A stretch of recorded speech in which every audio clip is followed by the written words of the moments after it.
Big Rich, TD, and Fletch. Joining us in studio today is Jonathan Rifkin. You've been double shifting, doing our show in the morning and doing the Darren Smith show in the middays. I need you to decide once and for all, what show do you like better? John and Jim. Anything about that seem unusual to you? This is offensive. Not to say that John and Jim are awful people, but John, I do believe, has murdered people in multiple states. That doesn't really even seem possible if you think about it. I feel like Jim is one of these people who, at some point or another, we're going to see him on television. It's going to be one of those photos where he's got like one eye at half mast. It's just going to be in the corner of the screen. You're not going to know what it's about. It's going to be a little chevron that says something like local radio personality found guilty, and it's just going to be the mugshot. And I don't know what for, but that is a burgeoning criminal. He'll kill you like a small dog. Now, here are the guys. Good morning and happy Monday to those who celebrate Big Rich, TD, and Fletch with you. Except TD is not with you. It's going to be Rich and Fletch, which is different because we went a week. We had a Fletchless week last week. Did you miss me? We missed you. I know. I missed you guys. It took me till about Wednesday, but I did miss you guys too. Well, we didn't miss you that much. I don't want to overplay it. We actually, I'm being nice. I appreciate it. How was J-Riff? J-Riff was great. J-Riff obviously knows his way around a board. He's been doing it for Darren Smith for a long time now. And then Steven Uhas jumped on, I believe it was our Wednesday show. Maybe it was our Thursday show. Because he called me a few times during it. Of course. I was in bed.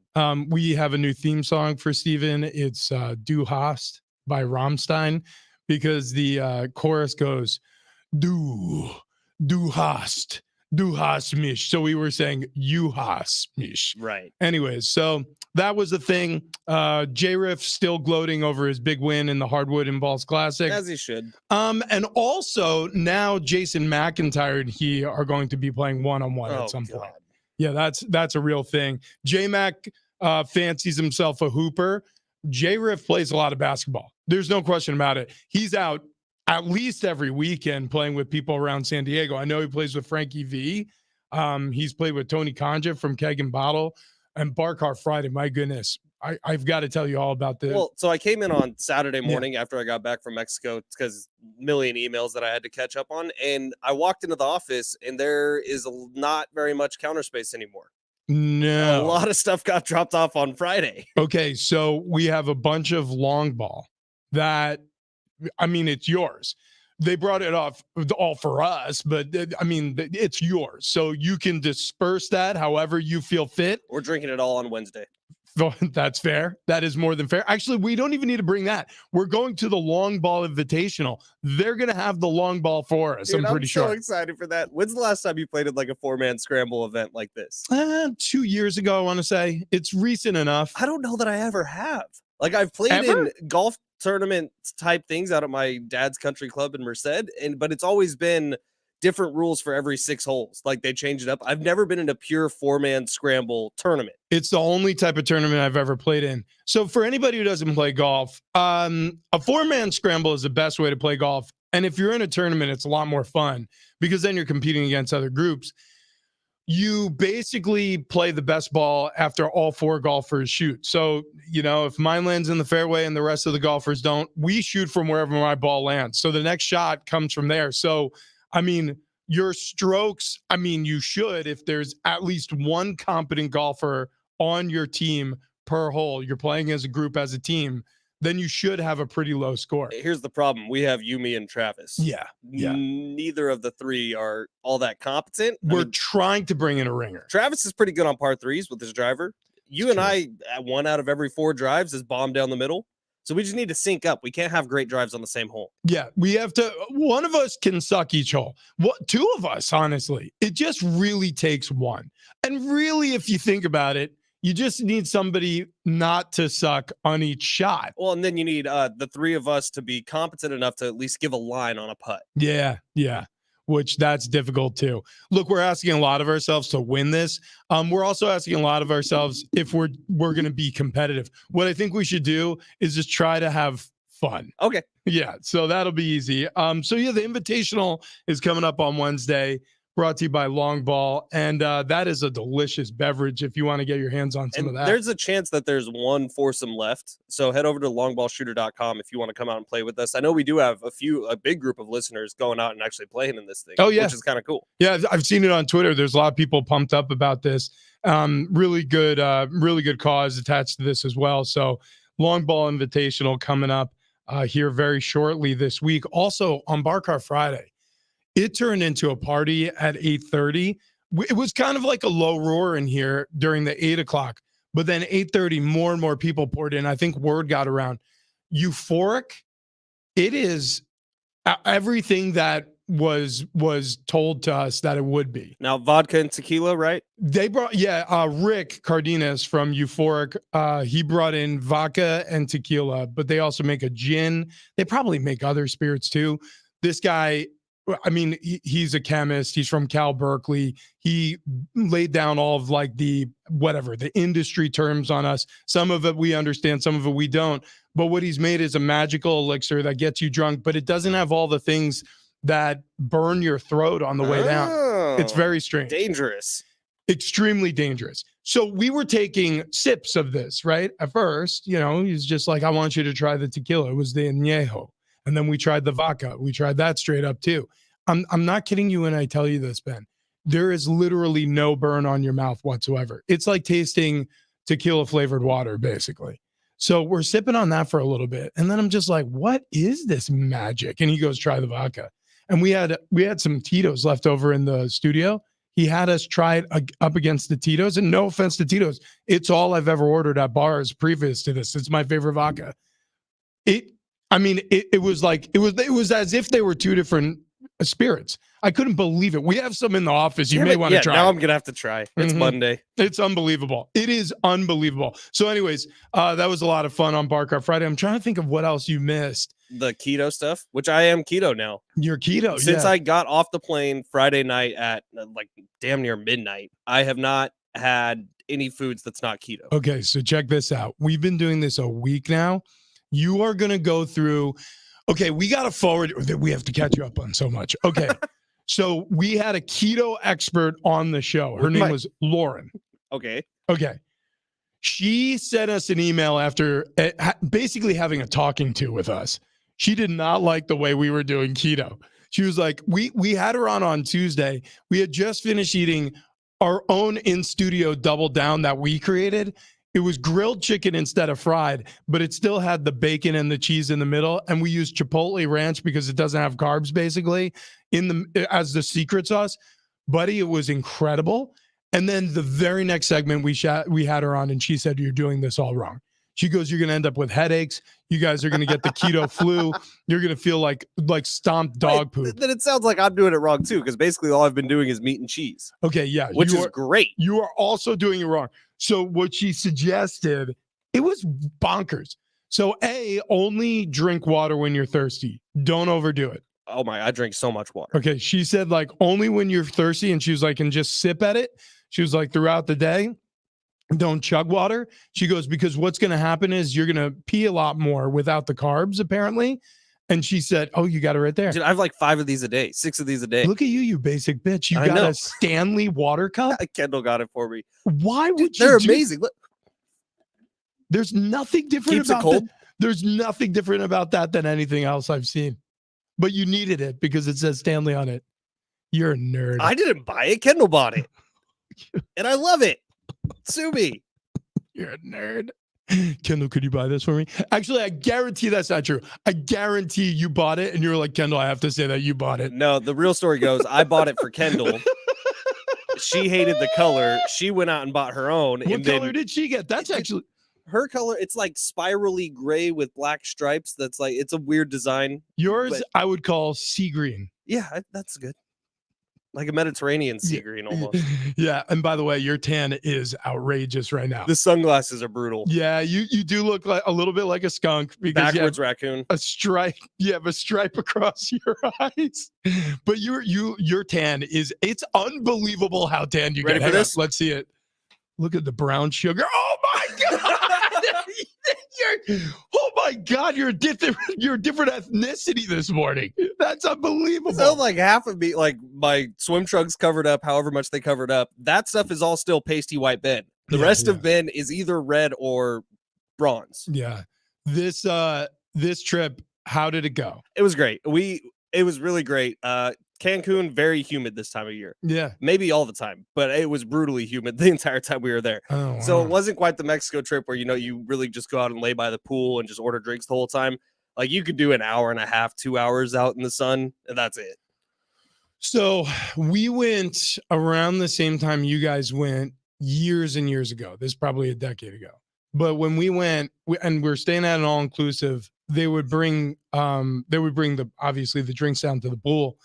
I just drank every single drink in the pool. Uh-huh. I just sat in the pool the whole time, and that's how I beat the humidity. But it was same thing. Dude, but the problem is that the pool then catches up. And so the pool is like 85 degrees. And outside it's like 97. And outside, if you just walk around, it kind of feels like you're in a hot tub because you're sweating because it's so humid. And we had a great time, and the air conditioning in the room worked very well, but we spent more time in the room than I ever have on vacation. No way. Yeah. Oh, wow. You did have a pretty good view. We had an awesome view. Yeah. So as long as you can see the ocean, it doesn't. Did Kendall have a good time? She had a great time. She slept a ton, which is what she needed. Yeah. And the food was incredible. I ate a lot, and it was not keto. Yeah, never is. Lots of pan dulce.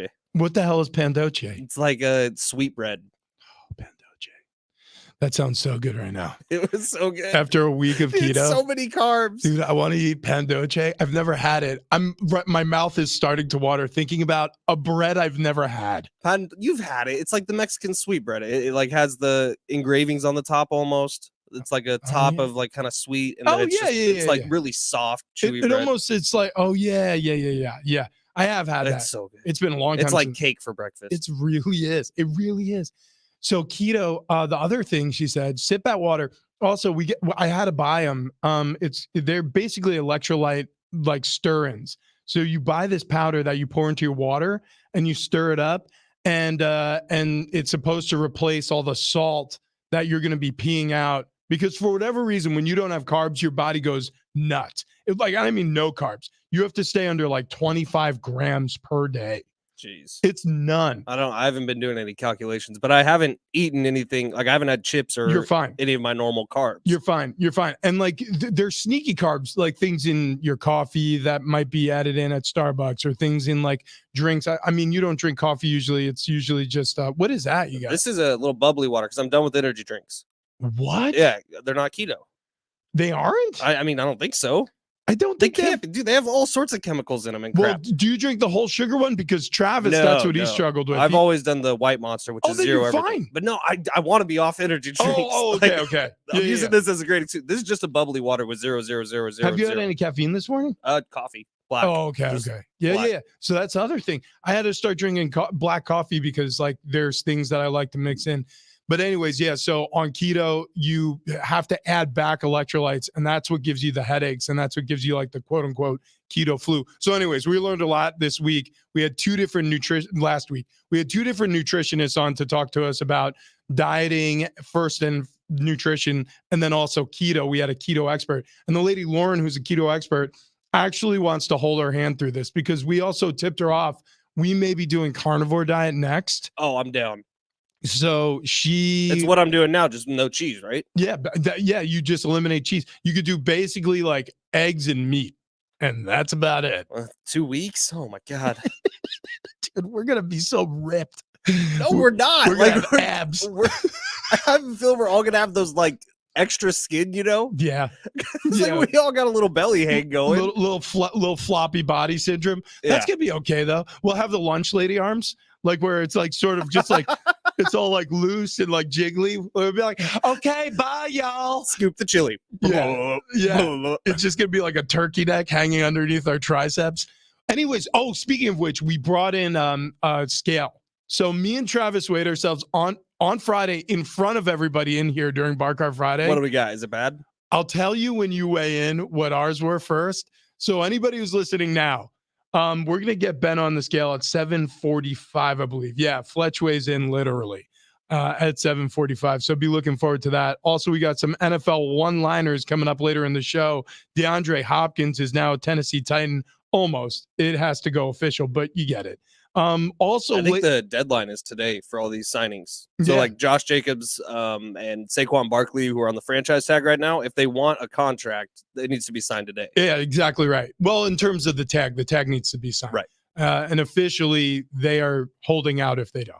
So interesting times across the league on a Monday. Dave McGinnis, color analyst for the Titans, going to be joining us to talk about D-Hop and Tennessee. And then later in the show, we're going to be talking to Norman Powell, NBA pro, about the charity event that he's doing. It's going to be very cool to talk to him as well. We got to talk about these Padres, though. YouTube stream is back up, by the way. I know it was down last week. I had a panic attack on like Friday afternoon, right before I left for Mexico, that we'd have a hot mic situation. So I pulled the plug on it last week. I apologize. Yeah, to all those people. Big Rich TD Fletch on YouTube. What we realized very quickly is we could and probably should have figured it out, because we talked amongst ourselves and like J-Riff can handle this. I know he could, but I don't want to put him in that situation, especially we're still down a computer in studio. So there's just an extra step to everything. It could have been bad. And I know what we talk about during commercial breaks. Of course. Yeah. All good things. The Padres, the flame has flickered and basically gone out. Yeah, man, it's bad. It's bad. I don't know. I really did my best when I was in Mexico to not look at anything Padres. I missed the entire All-Star game, home run derby. I know nothing about what happened that week. But then the last 2 days, I've sat down and watched a lot of Padres baseball, man. And it's been like such a big synopsis of the entire season packed into 2 days and 3 games, because they look like they should win all of them, and they didn't win any of them.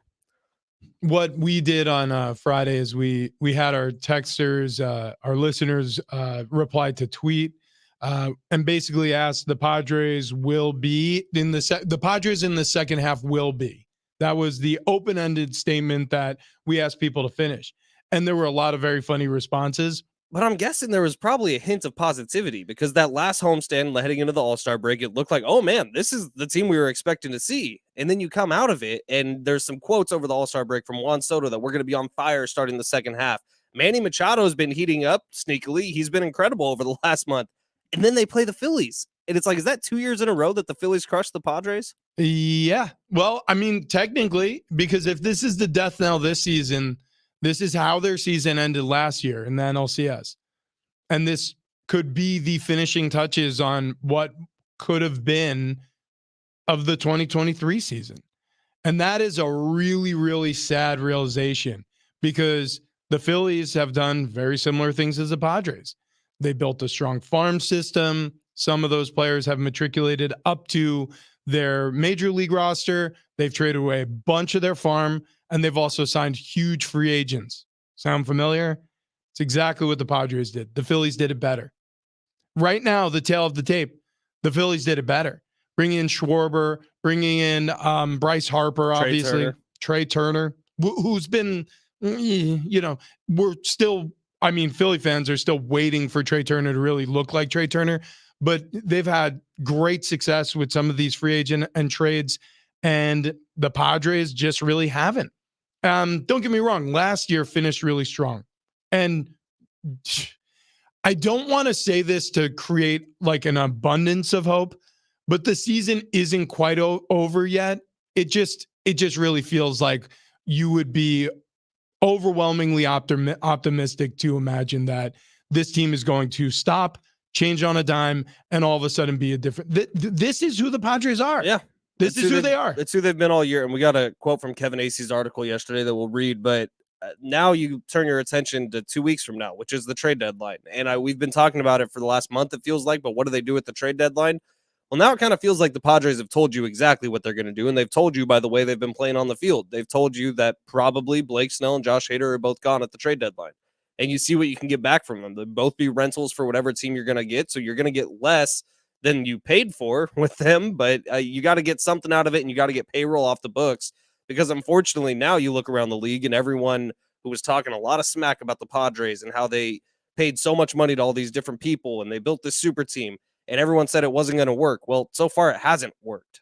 Yeah. So you just got to get back what you can get back. The quote goes, they know it is highly likely the memory of games like Sunday and the many of their other MLB high 29 losses by 1 or 2 runs will haunt them. That's the line. And that's the reality. When you lose 1 and 2 run games at a massive rate, I mean, we're talking nearing 30 games where the margin is 1 or 2 runs, and you have bats like they have, it's unacceptable. I mean, even if you didn't have bats like they had, even if this was a young team and you want to make excuses for them, a manager could get fired over that, right? Like, because you're looking toward the future, right? If you have a young team and you're saying to yourself, well, geez, what's wrong here? Well, it must be the message at the top because these guys have talent. They're just losing these close games. So maybe we'll scapegoat the manager. We'll see if it gets better next season with a new voice in the room. That's usually how it goes. In this situation, you have some of the best talent money can buy, and it's still happening. They are winless in extras this season. They lost again in extra innings last night. How does this keep happening? They don't know. So we certainly don't. No, there is no answer for anything that's happened this year for the Padres other than kind of just shaking your head. Kevin would go on to say, like so many other points in the past 3.5 months, Sunday might have tipped their way, talking about yesterday's game. The Padres scored first. They added on to their lead. It was looking really good. And then a familiar feeling, an unraveling of a game that may have been accelerated the runway of an all but frayed, ugly yarn this season has been threatening to become. Yeah. Well, here's what I will say. The food's still great at Petco Park. Yes, it is. Yeah. And those tickets are already sold. So. Yeah. So enjoy them as best you can. I mean, it feels very similar to years that we've experienced many times over in San Diego, unfortunately. We'll get into some of the trade scenarios that make sense. Decade of winning, Rich. It was the 2020s. Decade of winning. This is the window, baby. This is the window. The window isn't closed yet. And we'll talk about that as well. But first, let's step aside from baseball to talk a little football. Huge signing in the AFC South as DeAndre Hopkins is going to be a Titan next year. Dave McGinnis, color analyst for Tennessee, joins us. Come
as coming in, because at Kentucky for 2 years he was in a pro-style offense. But still, Ryan Tannehill's the quarterback for this football team, and there's no doubt about it right now. Yeah, there's no question. I mean, Ryan Tannehill, look, when he's surrounded by talent and he's got a strong run game, he's proven to be a good enough quarterback to get you to the postseason. Now, I mean, can this team win a Super Bowl, though? You know what I mean? Because essentially that's what everybody's gunning for. I think it's a winnable AFC South. I think the Titans are in the catbird seat right now with this acquisition. But is this, in your opinion, a team that can go out there and shock the world? Well, first of all, this team has got to come together. Look, there's a lot of new moving parts on this football team right now. The last 2 years, of this football team, Mike Vrabel and his staff have dealt with an inordinate amount of injuries. 2 years ago, went through 91 players, which is just kind of hard to believe. Still were able to win 12 games. Last year, went through 86 players. The difference being is that they lost the quarterback, and then the offensive line was just, really, really struggling last year. And plus, they lost, Jeffrey Simmons was playing half the year, not healthy. So with those types of injuries, it's hard really to maintain anything week to week to week. And especially once you lose your starting quarterback, those last 7 ball games, it was a struggle. It really was a struggle. Even though they kept the ball games close, it was really, really hard to get on top of any opponents. Now, this football team had to clear a lot of cap space this offseason, guys. And so now what we're looking at is a football team that's being reconstructed. And so, to talk about a Super Bowl right now, it is, and I would assume that if you talk to Mike Vrabel, it's not talking about a Super Bowl right now. What you're talking about is incremental improvement during this preseason. I think Mike Vrabel did a really good thing this preseason, because now the National Football League, we've only got 3 preseason games, and he is going to have practices both against the New England, and he's also going to have, practices against the Minnesota Vikings before we play them. That gives him extra time with all of these young players to get more evaluation against an opponent, because really that's the only time you can really find out what you have during the preseason. And so incremental improvements daily is what this football team is about right now. But Rand Carthon, the new general manager, and Mike Vrabel have done a nice job of piecing this thing back together. So we'll see where we are. Dave, early on in the offseason, there was questions surrounding whether or not Derrick Henry would even be a Titan coming into this year. He is going to be a Titan, but he's 29 years old, playing running back. The rookie that was drafted out of Tennessee, I heard, doesn't even have ACL cartilage in one of his knees.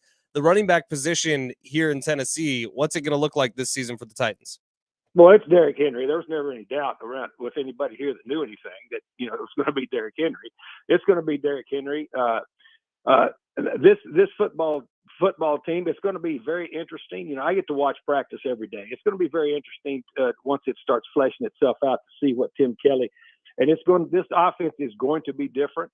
The running game is going to be important here, but just adding Hopkins, Traylon Burks coming on, Chigakonkwo, building off of a really nice second half of a rookie season.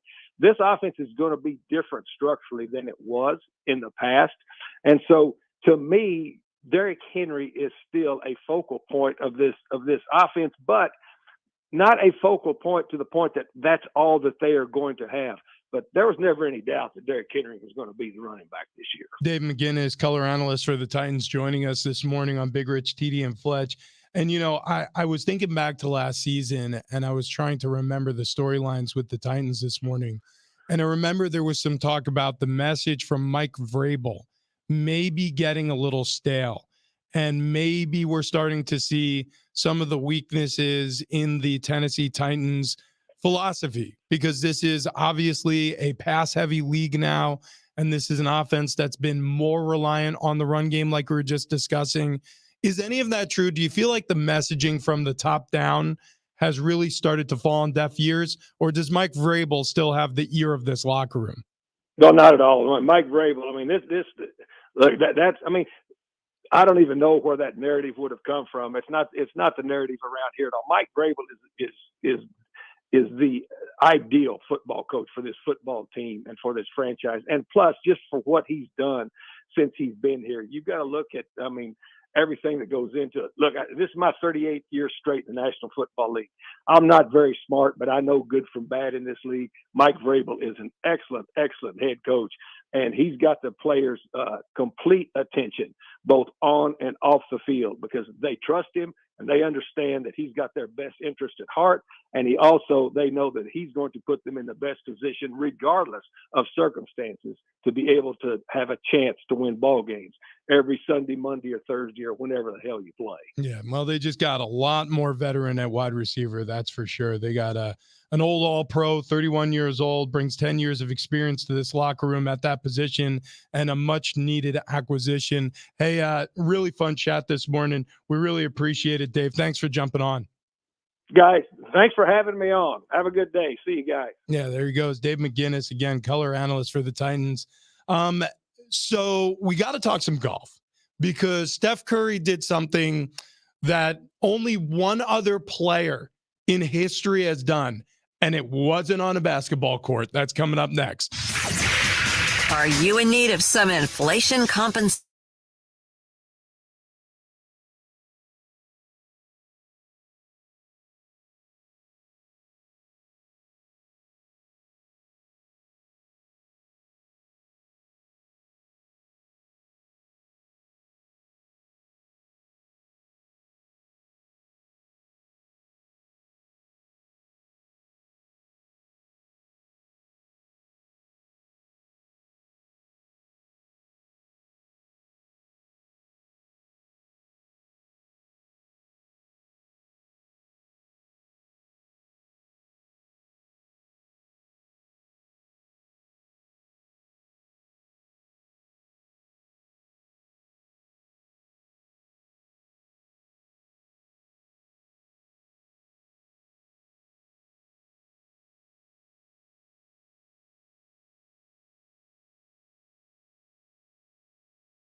Rich, TD, and Fletch with you this morning. TD was in Monterey yesterday.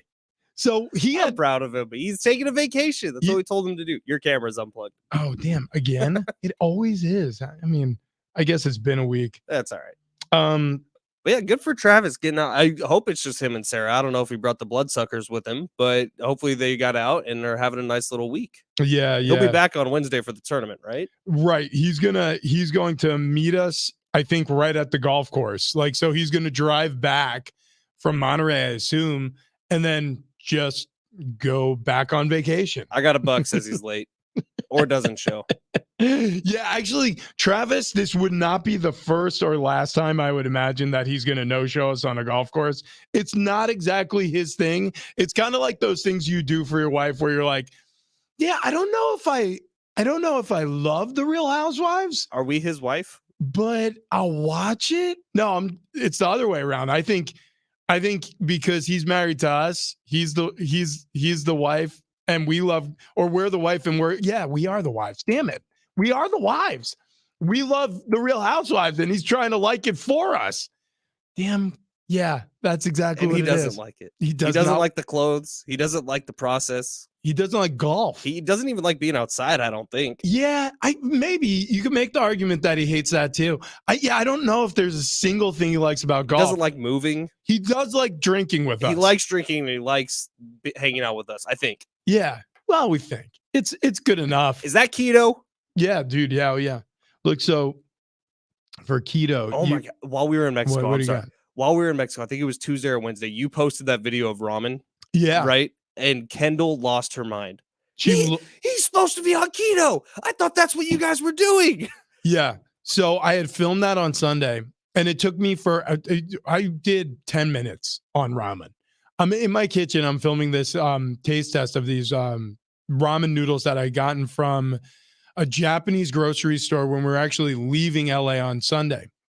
And so I come home, it was 10:30 at night and I'm doing this review and I'm like, this is way too long. I've got to edit it. It took me all week long to edit it. I finally put it out on Thursday. And then you weren't the only one. There were a couple other people like, what happened to Next Level Fit Guy Stuff Summer? I'm like, well, it's off to a booming start. But yeah, so that was filmed on Sunday. I've been keto all week and I sort of feel like I'm losing weight. Although the first couple of days, to be perfectly honest with you, because I couldn't eat any carbs, I found myself starving. Yeah, so I'm there I right was now, currently. Pounding meats. Just bacon all day. Just pounding meat all day long. We'll save that one. Yeah, no, it's funny. I barbecued twice yesterday. I did a big flakes or like skirt steak, the real thin ones, but real long, like what you would make into carne asada. And then I did a bunch of pork chops. And I've just been like steadily snacking on those, which I don't know if you're supposed to break up your meals, but I just cut the pork chop up really tiny. I've just kind of put it in a bowl and been picking them out one by one. I don't think that's bad. Nothing I've read said that you can't eat that way. There's no like windows of eating. It's just sort of like eat when you're hungry, just legitimately. Oh, and by the way, the other thing that the keto expert lady said is the idea that we have to like really pound a lot of fat too in this diet. She's like, that's a myth. And a lot of people end up burning the fat from their diet instead of burning their own fat. And she was like, so you got to have some fat. She's like, olive oil, avocado. She named like healthy fats. I was like, bacon. She goes, not as much as you think. I was like, oh, we were told that keto just meant you get to eat bacon all day. Yeah, she was not happy with the way we were doing it. Oh man. So yeah, that happened. I did turkey bacon actually. Turkey bacon's good. Yeah. I think that's good. I don't know. And it doesn't taste bad. And salt. That it has salt, which she said you're gonna want to go heavy-handed with the salt. Everything you make, she was like, add salt to it. Good. I thought that was a no-no. I love salt. Good stuff. Good stuff. Yeah. So just look at carbs. So this energy drink has 2 carbs. So I have That's to make 2 of your 17. 2 of my 25. 25. Yeah. So I can have 12 of these. Okay, cool. You should. All right. So did you watch any of the American Century Classic? I did actually a little bit, not as much as I usually do, but it's fun. I love that tournament. It's just fun to see guys not in their element. Like, did you see Mike Vrabel actually was interviewed on the course, and it was right after the news about DeAndre Hopkins came out, and he was like, What do you mean breaking news? I knew this last night. Why are you? I'm the head effing football coach. Of course I knew that DeAndre Hopkins was on our team. Yeah, that was a funny moment. I didn't watch any of the actual tournament, to be perfectly honest with you. I just was following it on social media. And what I saw was clips. And I actually kept seeing clips of Steph Curry pop up. He hit a hole in one. Amazing. That was unbelievable. He just dunked a shot on a par 3. He speaking of a shot, he was I forget what hole it was, but they had this big basketball hoop set up and there was a brand sponsor attached to it, and they just heave you a basketball from the crowd and see if you can make a 3-pointer. It's a long 3-pointer. He turns around, looks over his back. It's about 35 feet away, and he nearly made that shot. And then there's this. Do we have the sound of him sinking this eagle putt? This was one of the most amazing clutch putts I've ever seen on a golf course. And it was done by a professional basketball player. I mean, think about the amount of pressure that's on you when you're looking to sink a 6-footer for no reason, for nothing, maybe just to par a hole. Steph did this from over 20 feet out for the win.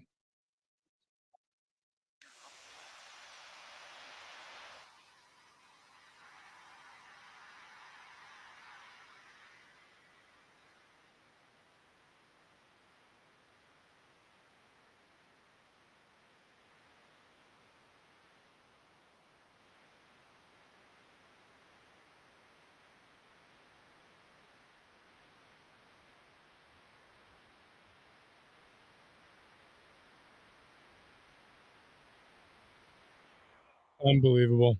It's just unbelievable. We were talking about this at the break. There are just certain people. I don't want to call it lucky because it's not. Because obviously Steph Curry, he plays a lot of golf. You don't get that good at golf unless you play a lot of golf. There's a lot of practice that goes into being a good golfer. He's better than a good golfer. He's probably, in terms of the rest of the world's population, a great golfer. If you're going to compare him to pro golfers, he would be the bottom of the list for now. But he's the type of guy who, if he committed himself to golf the way he does to his basketball game now as a pro basketball player, if he turned his attention to golf, I think he could play on tour. I mean, there's so many variabilities. Maybe, yeah, he's good enough. You'd have to see him in a tournament. We spoke this way about Tony Romo. Right. And then we saw Tony in a tournament. And it did not go well. And we've seen Steph in one of those web.com tournaments, and it didn't go well either. Like, it's tough taking people who have gone their entire lives training for one specific thing, which Steph has with basketball, which pro golfers do with golf. You can't jump over. No, you can't. But if Steph started 6 years ago. But that's my point. Yeah. Like, what if he starts pursuing this avidly? Like, he may end up going to commentating. He may end up going to media. He may have completely other ambitions, and he wants to leave golf a hobby, and he'll play in the American Century Classic for the rest of his life. The old Bob Hope tournament. It's the tournament played in Tahoe. Most beautiful golf course ever. Gorgeous. And this guy, he may just leave it a hobby. But if he wants to commit himself, the point I'm trying to make is Tony Romo, he's the type of guy who was super talented during his career, but he wasn't clutch. Steph Curry has all of the talent that Tony Romo has in his sport, maybe more, and he's clutch. He's got a nose for the moment, man. That hole-in-one, just watching him sprint down, everybody's on the same level as he is in terms of adrenaline and, like, happiness and going crazy. Like, he understands when all the eyes are on and when to do something cool. Yeah, it's pretty unbelievable. So I wish I had that. I do too. I don't, especially on a golf course. You're going to find out on Wednesday. Do something cool, Rich. Shank. Yeah, usually it's a window I'm looking for. Shohei Ohtani may land on the West Coast. A little teaser there. Also, NFL one-liners coming up. And that's Bunkman for Brian Adams, Joan Jett tickets. All that coming up next. Big Rich, Steedy, and Fletch.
Good morning.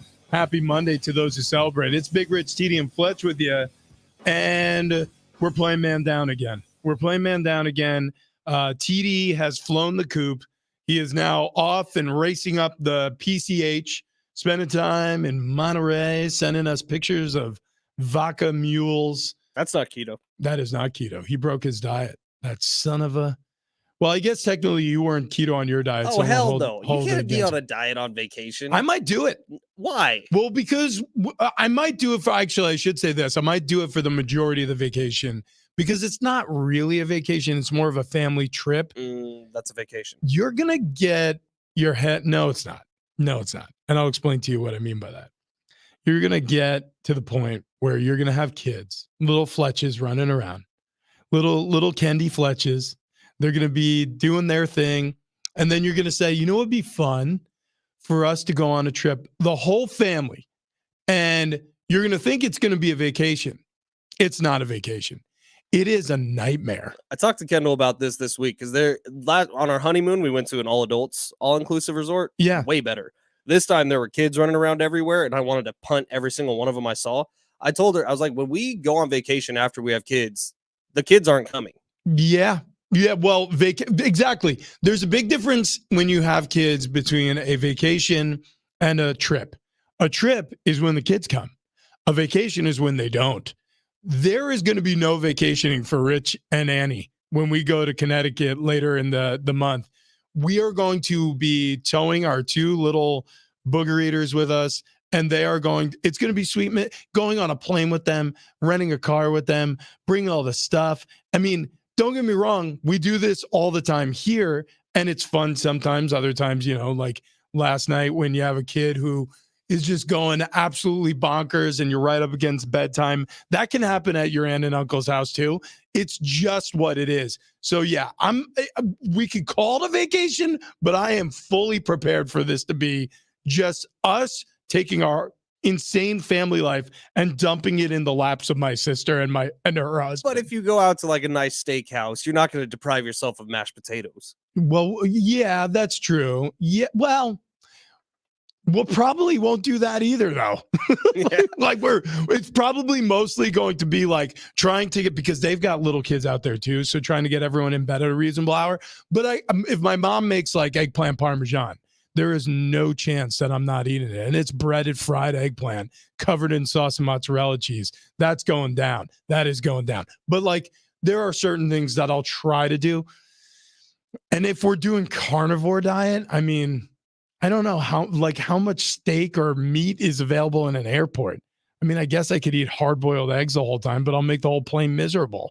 I'm curious, if you go to In-N-Out and you're on keto, can you do the protein mode and be fine? Okay, so yes. But you can't do spread. You can do spread. I think it's just carbs on carbs on carbs. The spread, it's just a bunch of mayonnaise. But mayonnaise doesn't have carbs. That's what you got to start looking at. The mayonnaise doesn't have a sugar content. I guess it's just fat. It's just fat. But ketchup does. Do they add ketchup to it? I don't know. Yeah, you'd have to look it up. Like, that's the thing Dieting's about it. hard. It's not fun. You could do the Flying Dutchman. You could get away with that. I don't know what that is. Is that a sex position? No. Well, it probably is, honestly. We should look that up. The Flying Dutchman is just burger patties with cheese in the middle. It's really, we're eating like dogs. Sounds good. Yeah, it does. I mean, it's an In-N-Out burger patty with cheese. You can't go wrong. All right. By the way, failed to mention this earlier, but SDCCU is collecting school supplies to help students in need. You could help us stuff the bus, donate or round up purchases at Jersey Mike's subs locations around the county, or visit sdccu.com/donate. So Shohei Ohtani, he is the belle of the ball heading up to the trade deadline. There's a lot of people that speculate the Angels will trade him. It's going to come down to how they play through the month. Sound familiar? It is. The Angels, yes, as of yesterday, I didn't check this morning, but they were a game behind 500. They're 2 games back of 500. Yeah, so they lost yesterday. And so you look at the Angels in a very precarious situation in their season, a season on the brink where they may be sellers at the deadline. And if they are sellers, Ohtani is going to be the prize piece at the deadline. Before we get into speculation, because Eric Karros thinks that Ohtani's going to be playing somewhere on the West Coast. We'll get into where he thinks in a second. But before we get into that speculation, what is your gut telling you about Ohtani? Does he stay an Angel for the rest of the season, or is he playing for a different banner? It's really hard to tell. So, I mean, no matter what, he is not an Angel next year. I don't know how this trade deadline is going to work out because, like, the Angels are in a better position than the Padres are. Like, it's pretty clear to see if we're still having the discussion whether or not the Padres will be buyers or sellers. It's kind of hard to have that discussion about the Angels.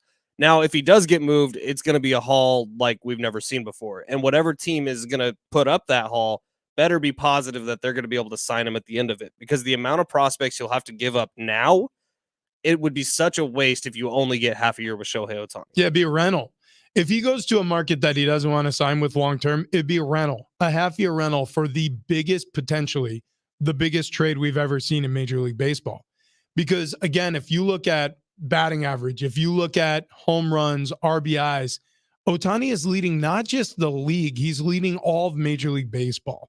He's also an ace pitcher. Now, he's had an injury, the blister on his finger, that's held him back. But he's been an ace pitcher all season long, top 10 in all those statistics as well.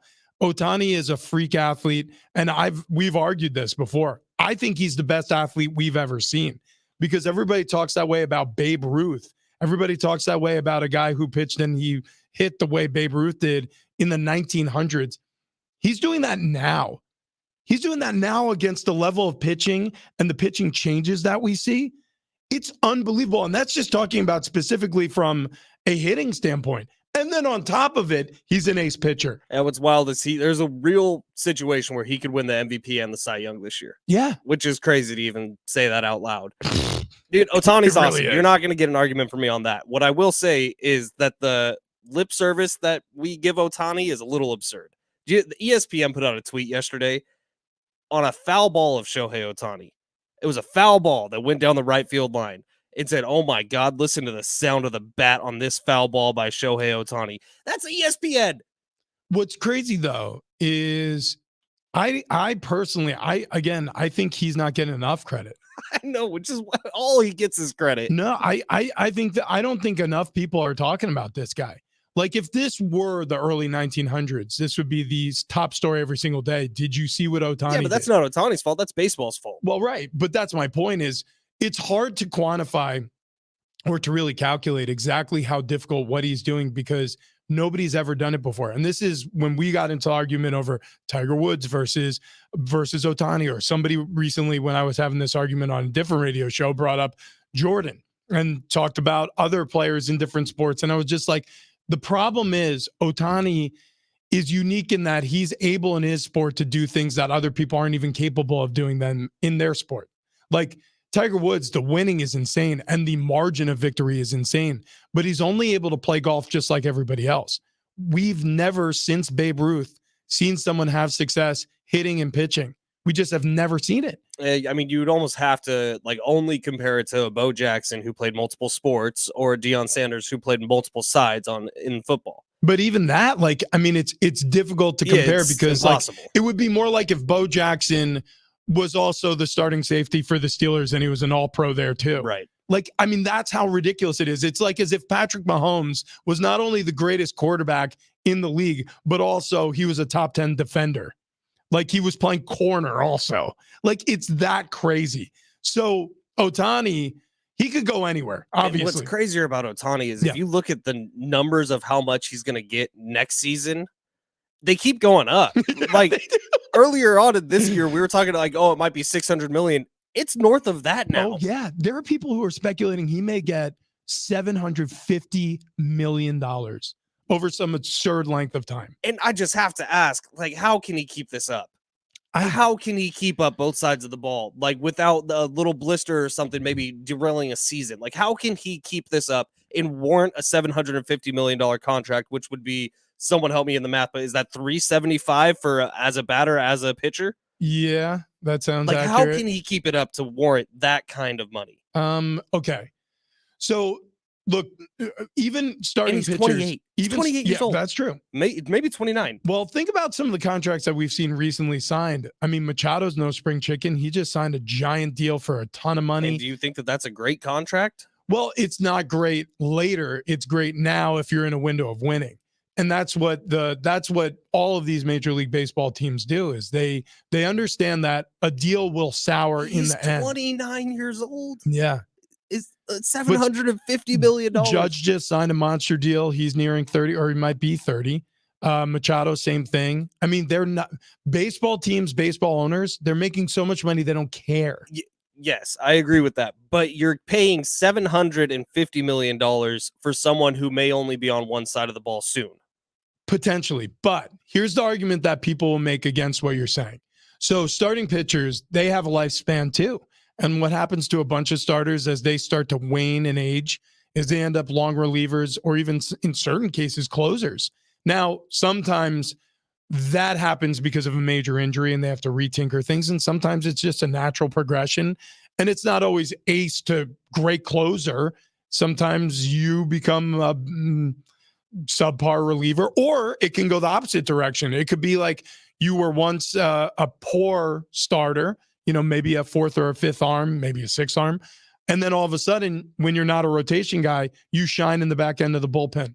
So that could be the situation for Ohtani where he transitions into a bullpen role somewhere, but he still is a great hitter. Now, where he goes, if he goes anywhere this season, it still depends on what the Angels do record-wise in the month of July, but also it depends on what you were pointing out, Ben.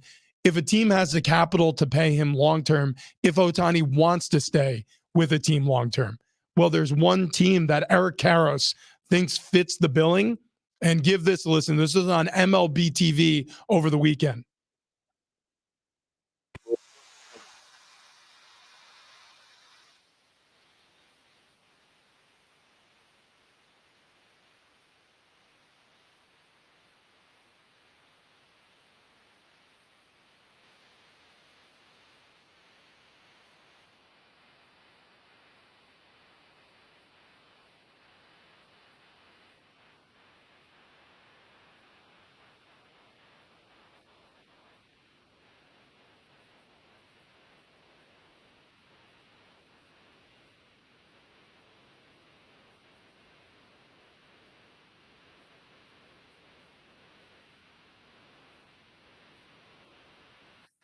Yeah, the Giants.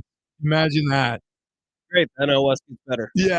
So Great. everybody was worried about the Dodgers, and all of a sudden, Karros brings that up. Now, okay, here's a reality check.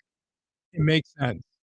So San Francisco is a huge market, especially on the West Coast because it's closer in time zone to Asia. Obviously, his home country is Japan. Easier for Japanese fans to come over and see him, Japanese media to come over and see him. It's a big market, but is it as big as LA? No.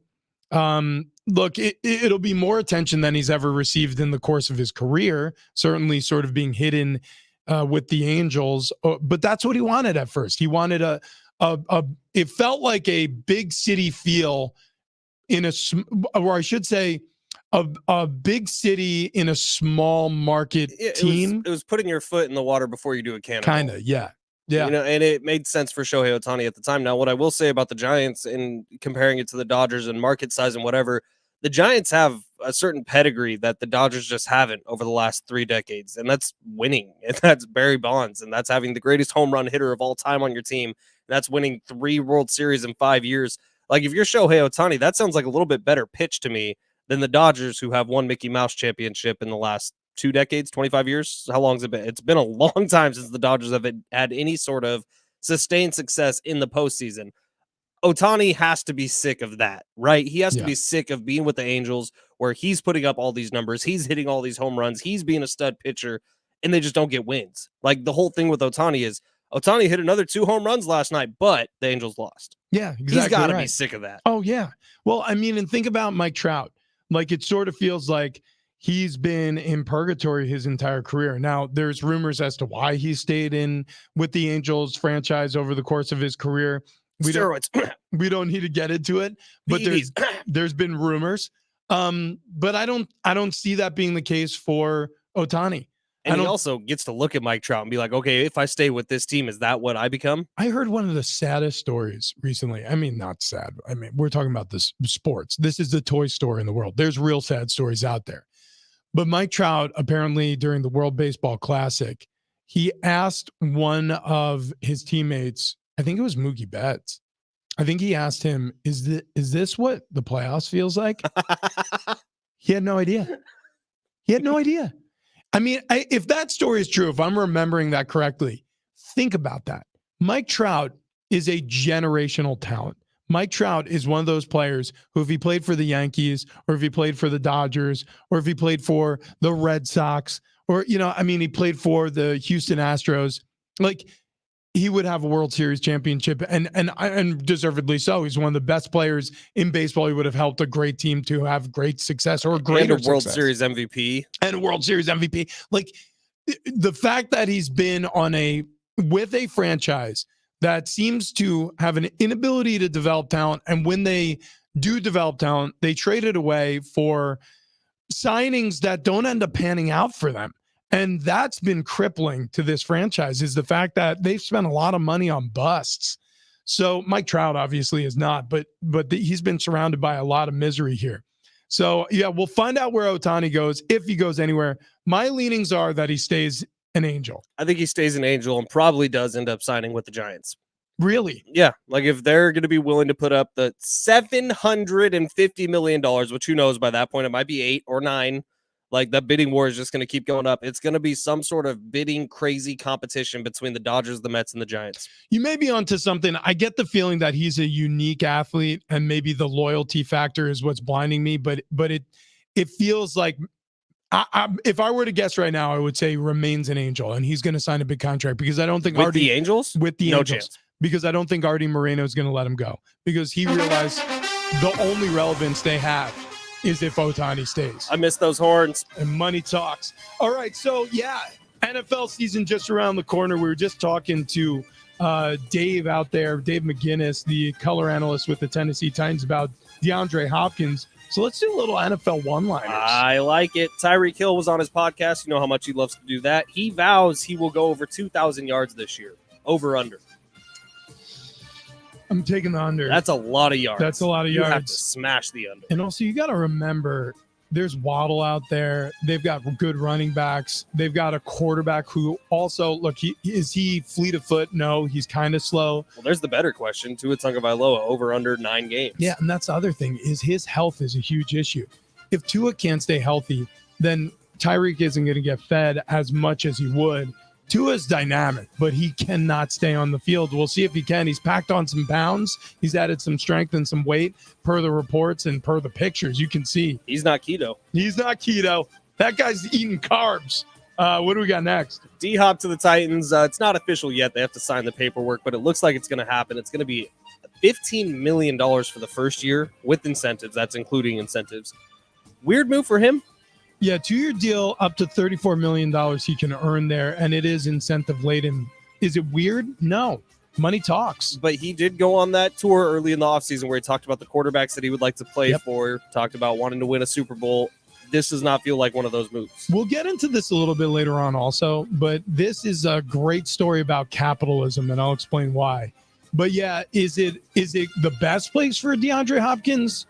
Maybe not, because he could have played with better quarterbacks. He'd be better served with a better quarterback.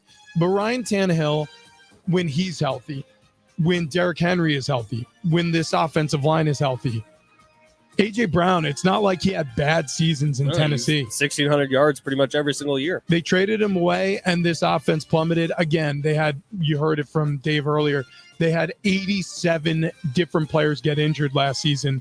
That had a factor too. But they'll have a bounce back year with D-Hop. So I do think it was a good signing, but money talks. Remember that. Jacksonville Jaguars. It wasn't that long ago that they were in an AFC championship game with Blake Bortles and Miles Jack, but they're going to be sneaky freaking good this year. I don't know if you've heard stuff about Calvin Ridley. Posed to have a huge season this year. Trevor Lawrence, another year in the league, another year not with Urban Meyer and with Doug Peterson. Jags this year, season outlook, what's the highest they could finish? Oh, I think the Jaguars, now, again, they're in the same division as the Titans, and it just got a little bit more complicated adding DeAndre Hopkins there. But the Jacksonville Jaguars, if I'm picking today, I'm picking them to win that division, and I'm picking them to have a deep run into the postseason. I think they can't even be qualified as a sleeper after what they did to the Chargers in the second half of that opening playoff game and what they did to the Kansas City Chiefs. A lot of people are remembering the heroism on the Kansas City side, and they're forgetting how close of a game that was with the Jags. The Jaguars are real. Trevor Lawrence is a real quarterback. And like you said, Calvin Ridley and that cast of characters at receiver and around that offense in general, look out. That's a team on the come, and their window is open to win a Super Bowl. Third year, crazy athletic running back. This is when he's entering his prime, and Travis Etienne. Yep. Like, this could be a big season for the Jags. Dalvin Cook, Kareem Hunt, 2 running back free agents that can both seriously help a team, I think. Where do they land? One of them's got to land in New England, I think. I think one in Miami. Yeah. I don't know which way either of them go, but those feel like the 2 teams. Now, so Matthew Judon, when the news came out that DeAndre Hopkins had signed with the Tennessee Titans, he quote tweeted Dove Cleveland's tweet, and he said, "Fake news." And then about 4 minutes later, D-Hop posted a picture to his Instagram account of him and Derrick Henry. And so it was not fake news. It's really happening. Now, the deal still has to be finalized, but I do think that the players are aware that there are some limitations offensively, and they're helping recruit free agents. So trust me, if they were hard after DeAndre Hopkins, they're going to be very interested in signing a guy who's had back-to-back 1,000+ yard seasons. I think Dalvin Cook will end up with the Patriots, and like you said, one or the other is going to go to Miami. I like Kareem Hunt a lot, and not because of off the field stuff, but just what he does on the field. I think he's a stud. Like that year with the Chiefs, his rookie season, unbelievable, leading the league in rushing. Like that talent's still there. He's been hidden behind Nick Chubb for a couple years. You're talking about a fresh 28-year-old Kareem Hunt who could make a real impact and never turns over the football. Never. Yeah, he fumbled once with Kansas City, and it was his very first touch as a Chief. Yeah. After not fumbling at all in college. He's a sensational player. Josh Jacobs, Saquon Barkley. Today, I believe it's at 1:30 because it's 4:30 Eastern time, is the deadline to sign those franchise tags. Do either of them get new contracts? Do either of them hold out? I think both of them hold out. Both of them. I don't think either one is interested in signing this tender. And if you follow social media or their media, when they've spoken to the media, both of them are really disappointed being franchise tagged. There's no real deadline here. They may start getting fined, but a lot of times teams will forgive fines when these players come back into the fold.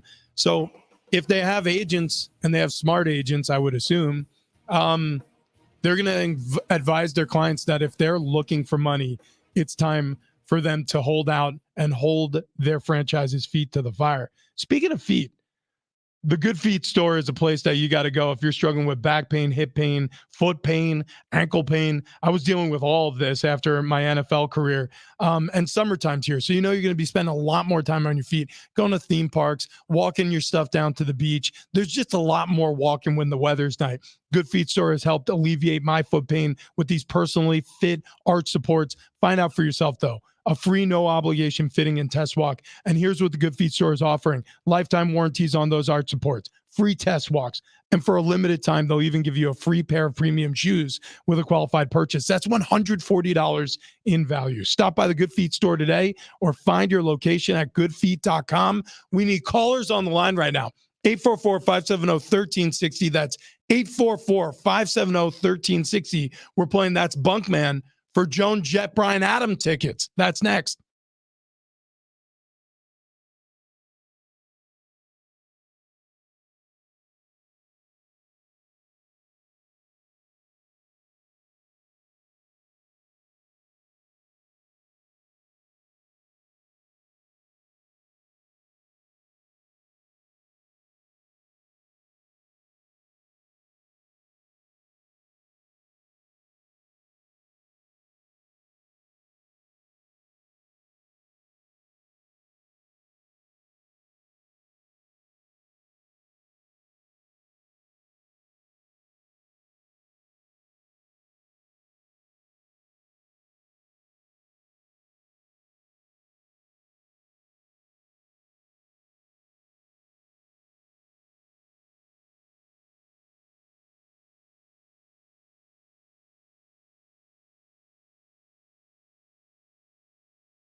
He's excited to be back. Dennis, we're excited to have you on. Are you excited to go see Brian? Jet fan? Yeah, sure. I love rock and roll. All right. Okay. Yeah. Listen to this. We got new game show music. We have some different game show. This is more of like the dating game music. Yeah, I don't know. I'm really pissed at J-Riff though. No, All right, that's fine. I'll start. Okay. Yeah. So, Dennis, you know the rules of Best Punk Man? Oh yeah, I've lost a couple times. Okay, cool. Well, we'll give you a statement, and you just have to respond whether it's true or false, whether it's true or whether it's bunk. And my first one is going to come from the trip to Kendall I just took down to Mexico. While in Cancun, we did that parasailing behind the boat thing where you're like 150 feet up in the air, dragged behind a sketchy boat. Is that the end of the question? Yeah, is that true or bunk? I was confused too. So you're saying you went parasailing in Cancun? Yes. All right, Dennis, is that true or is that bunk, man? Oh, that's true. Bunk. That is so bunk. Wow, okay. I wanted to do it really badly. Kendall said no chance. Oh my God. Kendall is the smart one. Because I did that one time on a Mexican vacation, and they basically strapped a parachute to a lawn chair, like a 2-seater lawn I chair. know, that's what it looked like. It was absolutely So terrifying. they were like inflating the things right in front of our hotel, not inflating them, but letting them catch the wind, Yeah. and then seating people. Dude. Just take it off. It was on a winch that you would see on the front of like a Toyota, and we were suspended 75 feet behind the boat in the air over a portion of the Gulf of Mexico, and I thought we're going to die. Like, this is how the story ends. It's going to be former New England Patriot is killed in boating accident in Mexico. Anyways, moving on. You're in an 0-1 hole right now, Dennis. If you want to win these Joan Jett Bryan Adams tickets, we're going to need you to put together an effort here. Okay. Here's my statement. You have to determine whether I'm telling you the truth or not. When I was 8 years old, I had too many ice cream cones. I threw up all over the back seat of our old Buick. My parents had to sell the car as a result of the incident. Is that true, or is that bunk, man? That's true, probably. Incorrect, Amundo. That was bunk is also? bunk. So this was a story like from my childhood, but it was Reese's peanut butter cups. It did not happen in the car. It happened all over my bedroom. You are in an 0-2 hole, Dennis. An 0-2 hole. Okay. Like a Padres. Yeah, that's exactly true. All right, so don't be like the Padres. We need you to bounce back in the second half here. Fletch, you have another statement for our buddy Dennis. And nobody panic. I found the game show. There you music. go, I yeah. don't know where J-Riff put it, but I found it. All right, number 2, Dennis. While in Cancun last week, I participated in a wet T-shirt contest put on by a neighboring hotel because Kendall's name actually got pulled out of the hat, and she didn't want to do it. Well, let's go with true. Well, that was bunk also. Bye, Dennis. Wow! No way! No way! Dennis lost. 1, 2, 3, you're out. Dennis, 844-570-1360. We go to sudden death. 844-570-1360. Anybody who wants to win Bryan Adams tickets, he's going to be playing with Joan Jett on July 26th at Viejas Arena. Call in right now for your opportunity to play. That's Bunkman. I can't believe that. I did think it'd be really funny if because the next door hotel from us was an adults-only real party hotel. Like, it seemed like if you're 21 and you want to go to Mexico, that's where you go. And they were having a wet T-shirt contest. And I was telling Kendall, I was like, we got to get over there. And she did not want to. Oh, my God. Yeah. But they were doing it like that. They had like a big hat, basically, or a bowl where they would just pull names out, and whoever that was, get on stage. Get on the stage. Yeah, I'll tell you what. I kind of feel like with my twerking ability, I might be able to win a wet T-shirt contest. Okay, well, we're in sudden death now, so all you got to do is get one answer correct here. Caller, reveal yourself. Who are we speaking to this morning? John. John, do you listen to the show? Do you know the game? I do. Okay, so here's what I'm going to do. I'm going to give you the statement. You just have to determine whether it's true or false. And if you get it right, you're going to see Bryan Adams. You ready to play? I am. Okay, here we go. John sounds determined. I really like John's attitude here. Okay, here we go. While I was playing in the NFL, out one night late at night, and I will not reveal the team or the player's name, but there was a certain specialist, so either a long snapper, punter, or kicker on the team I was playing on, who got so drunk he tried to make out with me. That is how the night went. Is that true or is that bunk man? I'm going to say that's bunk man. No, that is true. That is true. Oh. I'm sorry, John. We had to kick you off the line. You almost said in the middle of that story, that's a true story. I know. I literally had to catch myself. Yeah, we had a I won't say what position he played, but we had a player who he became known as the guy who, when he got drunk, was looking to kiss the rest of us. No, it wasn't that. Ben just whispered into my ear. It wasn't that. All right, we have another caller on the line. Oh, wait, just dropped off. Oh, there, it's back. Okay. Let's see. Caller, reveal yourself. Do you want to play That's Bunk Man? Another John here. Okay, we got a different John. Okay. So, John, I'm going to give you a statement, or Ben's going to give you a statement, and you have to determine whether it's true or false for Bryan Adams tickets. Ben, if you will. While in Cancun, making it all the same theme here, Kendall was fine the entire week. However, Montezuma's revenge hit me hard on Thursday. Is that true, or is it bunk man? Oh, that's for sure true. Wow. Everyone's over. That was bunk also? Yeah, bunk. I actually felt fine the whole trip. I felt better on that Mexico trip than I have felt here in ages. Okay, 844-570-1360. This is going to be the last time we allow someone to play for this. Otherwise, we're going to have to just go to the phones and give it to caller number one. We're running out of time here. 844-570-1360. If you want to play for Bryan Adams tickets, he's playing Viejas Arena July 26th with Joan Jett. You got to call right now, 844-570-1360. Holy smokes. I'm going to be pretty upset if I don't get to play the mustache music. I've been waiting all week. This is unbelievable. Caller, reveal Hello yourself. there. Who is this? Who are we speaking to? Now you're speaking to another Dennis. Dennis, okay. This sounds like the same Dennis with a different accent. Oh, it's me. Okay. Different guy, just cooking. That's fine. Dennis, we are excited to have you on the show. I'm going to give you a statement. You have to determine whether it's true or it's a bunk man. And here it goes. During the course of my time with the Arizona Cardinals, I only spent 9 months with them. Okay? Just one season. I was introduced to a new energy drink, and I had to be hospitalized during training camp. Is that true, or is it bunk man? Bunk.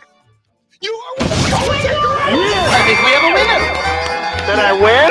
You won. Oh! Congratulations, Dennis. You just won yourself tickets to see Bryan Adams with Joan Jett on July 26th at Viejas Arena. Tickets and info at Ticketmaster.com, or keep listening all week long for multiple chances to win throughout the week. Congratulations to Dennis. I didn't think we were going to have a winner on That's Bunk Man. Well, actually, no, this is the second time this has happened. I mean, I just lied the entire time today. I think I lied. Did I lie all three? So. I told one truth. I told one truth because the kissing story. That was. So was it Rocky Dale Davis style, where it's like to be funny, or was it like I want to make out with you because you're hot? Yes, yeah. It was one of those situations where you're like, okay, so we all had that experience, and we're just not going to talk about it.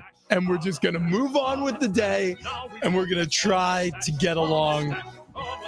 If you only got a mustache. Did he have a mustache? At one point I did during my time in No, not you, the kisser. Actually, no, the kisser did not have a mustache, but you're not going to be able to like whittle it down. I promise you. I want to. I don't think I had a single. Actually, that's not true. I played with certain. Is it a household name? No. It's not a household name. I'm giving you too many clues. I'm sure he was very embarrassed when this happened. Or maybe it wasn't. I don't know. And hey, how about this? Listen, you like what you like. I have no problem. Yeah. But I don't want my face to be grabbed at a bar and see a tongue coming my way. Like that was the terrifying part of the whole experience. Anyways. Very tongue forward. Oh, dude. Yeah. I mean, like it was a lot. I'll tell you off air. How about that? All right. I'm not sharing that with the rest of you. I'm sorry. Certain things you have to keep private. All right, coming up next, one thing we're not keeping private is our weights. Travis and I weighed in on Friday. I still haven't told Ben what we weigh. I will on the other side. And also, Big Ben Fletcher gets on the scale. He weighs in, literally, coming up next.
TU is collecting school supplies to help students in need. I've done this.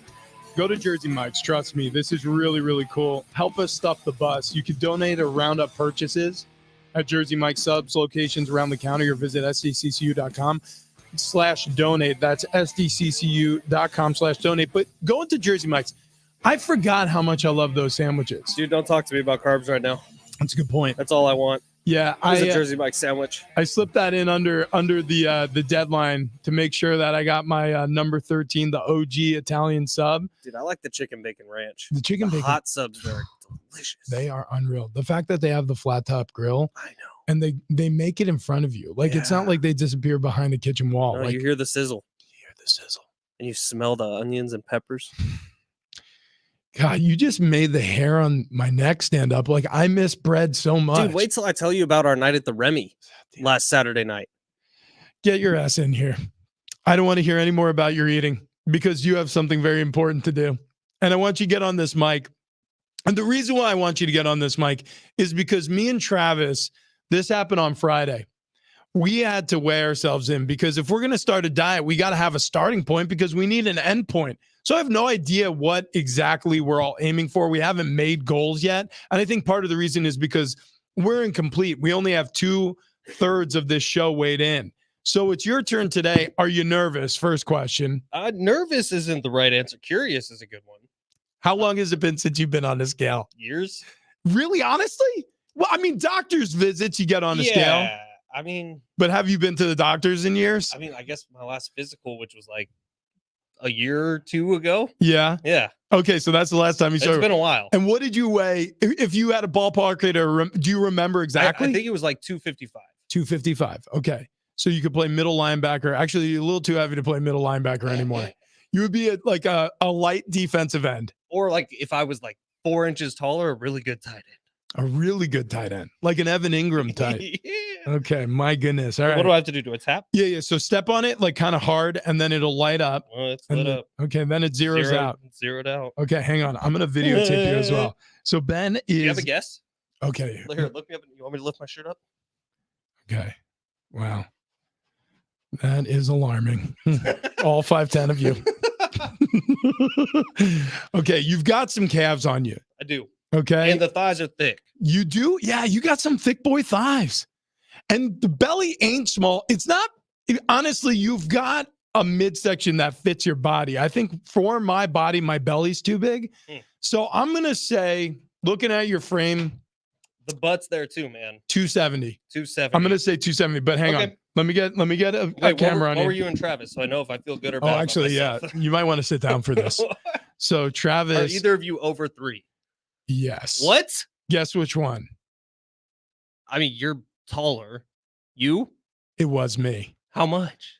306. Is that the heaviest you've ever been? Outside of football, yeah. So I'm basically back up to my old playing weight in college. 306. Jeez. Now, granted, you don't look like it.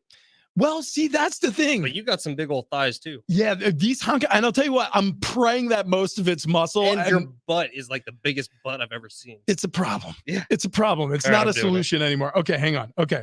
So Big Ben Fletcher, I'm going to get off the mic and I'm going to try. Actually, I'm going to talk into your mic. So here we go. So Ben, he's going to weigh himself in again. And here we go. My shoes are so heavy. Jeez. What is that? Stay still. Stay still. 279.7. Under 280. Wow. Under 280. You are the lightest. You are the lightest. Oh, that's good. Okay, so Travis weighed in at 282. Damn, I'm really close to Travis. You're damn close to Travis. You weigh Ted Garcia jumping in. You want to get on the scale? Hey. You know, we love Ben Sports on Kogo. And we can't find it because our producer is not. Well, Ted, if you jump on the scale, I'll give it to you. Yeah, hop on the scale too. So there's a scale. We found out last week that I weigh fat. 306 pounds. Travis Dale weighs 282 pounds, and Ben just clocked in at 279.7. So Ted Garcia, Kogo News. I'm taking my shoes off. You don't have to take your shoes off, but okay. Look, I mean, if it helps, take it off. It's okay. Yeah, this is actually really fun. We should do this with everyone in the station. Yeah, I'm taking my jacket off too. Pretty soon I'm going to be naked. Okay, hold on. 'Cause Okay, I here you have go. been dieting. Hold on. Okay, let me. Actually, I'm really interested. Let me eyeball you first. Don't say it out loud. Okay. I gotta guess. I'm gonna say Ted Garcia weighs 172. I'm going to say he weighs 179.7. 170. Whoa! Oh, 172. I was closer. You You're were welcome, closer. Ted. I love you more than Rich does. You did. Thank you for calling me a skinny. You know what? I was Yeah. I was thinking you were muscular. Dude, we Muscle, all got like over 100 pounds on Ted. muscle weighs more. Dude, yeah. Oh my God. How much do you weigh? 170. 170? Yeah. I weigh 306 pounds. Dude, No, I wouldn't. Actually, I would not guess that. I have you by 130 plus pounds. Oh, I would buy 110, 108. You could destroy me. No, I mean, with one hand. I mean, I will say this. I actually warming up on bench press. I is a heavier weight than you are. I do not want to be lifted by this man. And I have to go do news. Thank you all. Bye-bye. Okay. Here you go. There goes Ted Garcia, Kogo News, involved in the weigh-in. Needless to say, we have some work to do over here. Yeah. It's a good thing So we're on the diet. when's weigh-ins? What's that? When are we doing weigh-ins? Oh, I guess we could do it every Monday, or we could do it every Monday or every other Monday. We'll figure it out. But I think we should keep it on Mondays. This way we can see how bad we were over the weekend. Oh, We're my bad. God. Dude, this is really bad. So TD was 286. Maybe I had it wrong. 286.4. I was 306.6. Ben 279.7. And coming up next, we'll talk to Norman Powell. Actually, we should probably ask him about weight loss techniques. He's built though. He's like probably 225 but ripped. Yeah, we need help. Yeah, we do. We need help in a big way. Okay, that and the Padres, what to do in the second half of this season. It's off to a bad start. All that coming up next. Big Rich, CD, and Fletch. Hey, it's Rich, and say aloha to the Catamaran Resort Hotel and Spa, San Diego's original Polynesian-inspired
happy Monday to those who celebrate. It's Big Rich, TD, and Fletch with you. And we are very excited to start this hour with Norman Powell, UCLA great, NBA pro, joining us on the phone line here to talk about a charity event that's close to his heart. This is a fun way to start an hour, Norman. Welcome to the show. We just had, by the way, a weigh-in. This is something we're going to. It's not good. No, it's not good. The results are not good. This is going to be something that we're going to do throughout the next couple of months over the summer. We're doing something called Next Level Fit Guy Stuff Summer. We were doing something called Next Level Fat Guy Stuff. That was more fun. Yeah, where we would cook in studio and make all these delectable treats. And we actually did. It was a self-fulfilling prophecy. We did get fat. What are you weighing in at this morning, if you don't mind me asking? I am at 225. Okay, this guy's in fighting shape. This guy is in fighting shape. I mean, this is what athletes are. Do you feel good at this weight, or is this a weight that you're used to, or do you want to be bigger, smaller? What about that? I'm right at the weight that I normally am in the summer. I usually come into the season at 220, so I have 5 more pounds to go. But yeah, I feel good at 225, 220. Here's the difference between Norman and us. He has a 6'11" wingspan. Oh, right. Yeah. So he's got all that extra weight in the arm. So like 225 to him compared to us, we would need to be at like 205. His arms are like 40 pounds. Yeah, at least. Yeah. No, all of our weight is in our midsection, Norman. And our butts. Surrounding our internal organs. Hey, so obviously you've been playing for a long time. I remember getting up there in years in the NFL, granted, different sports league. I remember starting to feel the tweaks and the strains and the bumps and bruises a little bit more. How does your body feel these days? I definitely feel like my age. I just turned 30 in May. Definitely don't feel as young as I used to. I definitely have to stretch now and get all this activation and body work before and after workouts and training that I never had to did before when I was 19 or 21 or just starting out in the league. So it's definitely catching up. So it's more due diligence on making sure my body is right. Norman, before we get into the charity event coming up, which sounds like an awesome deal, let's talk a little bit about Kawhi, one of your teammates. Like, he was San Diego State, obviously. We got a lot of ties to Kawhi. We got to know him a little bit, but not a lot because Kawhi is a pretty sealed off guy. As a teammate, how is he in the locker room? He's great in the locker room, still very reserved into himself, but he definitely, you see a lot more of his personality, joking around. I feel like everybody thinks he doesn't say anything and is like robotic, but he's definitely just one of the guys and is into it, like everything that we're into, likes going out, likes eating, likes hanging out. So it's definitely fun to actually be on the same team again, and hopefully we can do the same thing that we did in Toronto and bring a championship to the Clippers organization. Norman Powell joined us this morning, NBA pro, also played at Lincoln High before going to UCLA. I think about basketball culture at the high school level or the amateur level, right? And it varies place to place. New York, where I grew up, huge basketball culture. In the Midwest, Indiana is a good example of a state where a lot of recruits come out of. How is the basketball culture in San Diego? Are there great pickup games? Like, can you walk into any park and play on a Saturday or any gym on a weekend and find a competitive game to play in?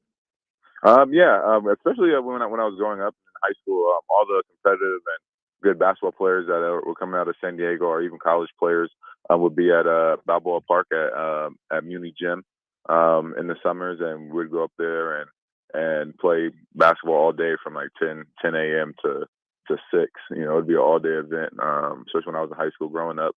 I think it's still the same now. I think now it's like kind of elevated into pro-ams and things like that. Yesterday I was just at the Swish pro-am that was being played down at Lincoln High School. And it's good competitive basketball with pros and college athletes and just out of high school players who are, looking to go to college in their first year. So basketball in San Diego has always been really good. And I think keeping it going and elevating the game with the Swiss program is an amazing thing that we have as well. Hopefully we can continue to grow it and have it become like San Diego's Drew League that they have in LA. Yeah, man, it's awesome. And I love it when athletes like yourself leave San Diego at some point and then still are able to give back to the community in big ways. Talk to us a little bit about the Understand the Grind Foundation before we get into the event that's going to be coming up on July 29th. Yeah, the Understand the Ground Foundation is something that I've had in my heart for a very long time. The whole meaning and message behind it started when we were in high school with my boys who are still my close friends now. It was all a motivational and a mental tool that we use to stay focused on our dreams and goals. And I wanted to spread that and that message and what it means. And so starting the foundation was a no-brainer for me. It's our first year. We launched officially last year, but the community work and giving back and creating opportunities for the next generation and the inner city youth and the youth that need it has something that me and my family's been doing for a very long time. But we just made it official with this nonprofit organization and foundation, just all under the Understand the Grind title. So it's all about being able to give opportunities to the inner city and the youth through scholarship programs, mentorship programs, and building and showing them and teaching and giving them the right tools to show that they can be successful. Yeah, absolutely awesome. Yeah, so Understand the Grind Foundation is going to be hosting this celebrity cornhole and pickleball tournament on July 29th. And there's going to be 16 players teaming up with 16 celebrities for a cornhole showdown, followed by pickleball. What would you say between the two events you're going to shine at? Is it the cornhole or are you a pickleballer or a pickler? I don't know what they call them. Or pickler, that's funny. Honestly, I think my game is cornhole for sure. I've never actually played pickleball. I'm excited to actually play for the first time. I know it's a lot of hand-eye coordination, a lot of movement and fluidity with your teammate. So I'm excited to try it out for the first time. But some of the guys that are coming out, my teammates, Paul George, Terrence Mann, Danny Green, Zach Levine, guys I've played with throughout the course of my basketball career. They're all excited about it. They've played. They're super competitive. They're already calling out who's going to win. So it's going to be a good event. You know, we have a handful of celebrities that are going to be there. It's going to be a time not only just for the foundation and to raise awareness of what we're doing and raise money for these programs and mentorship programs that we're putting together throughout San Diego, but a good opportunity and event to rub shoulders with some people that you probably will never have a chance to be able to do so. Be able to talk and make connections and network. So I'm excited about the event. It's going to be a good, well-hosted event with Anthony Anderson hosting. So we're super excited about it. It should be a fun time. Norman, I'm looking at some of the guys you have coming to this thing, and I mean, you're right. It's an all-star cast. Reggie Jackson, Steve Ballmer, Danny Green, Paul George, yourself, Zach Levine. You did make one mistake, though, and that's Bill Walton, because he is going to be the most competitive SOB out there. Yeah. He is going to take it so seriously, and he might suck the fun out of it. Oh, yeah, for sure. I think out of between him and Steve Ballmer, it's going to be a very intense matchup. I got to ask you about Steve Ballmer and Norman Powell joining us. Norman Powell joining us. He seems like, okay, fun and owner in sports, normally not two words that you want to put together or usually do put together. But he actually does seem like a fun guy. What's in like private conversation? Is he as energetic, enthusiastic, charismatic, and loud as he is when he has a microphone in his hand? Oh yeah, definitely, definitely. That what you see is what you get, and he doesn't shy away from that, especially in our team meetings and just times that you talk to him. I think the energetic and fun, but also like competitive, super competitive. You can just see the passionate things that he has with everything that he has his hand in. He has the same energy, the same focus, and the same commitment in everything that he's doing. And it's a good time to be around. Be around him. It's a fun time to be around him. Just be able to talk, super down to earth, understands everything. Maybe not on the full athletic side of things, but understands the hard work and the dedication that goes into our craft. So he's definitely a fun owner to have and to be around and to talk to and just to be able to pick his brain whenever we can. He's definitely open and willing to teach us and learn and show us how to build net worth. So the name of the foundation is Understand the Grind, and you had mentioned that there's motivation for youth. So this is something that you're well versed at.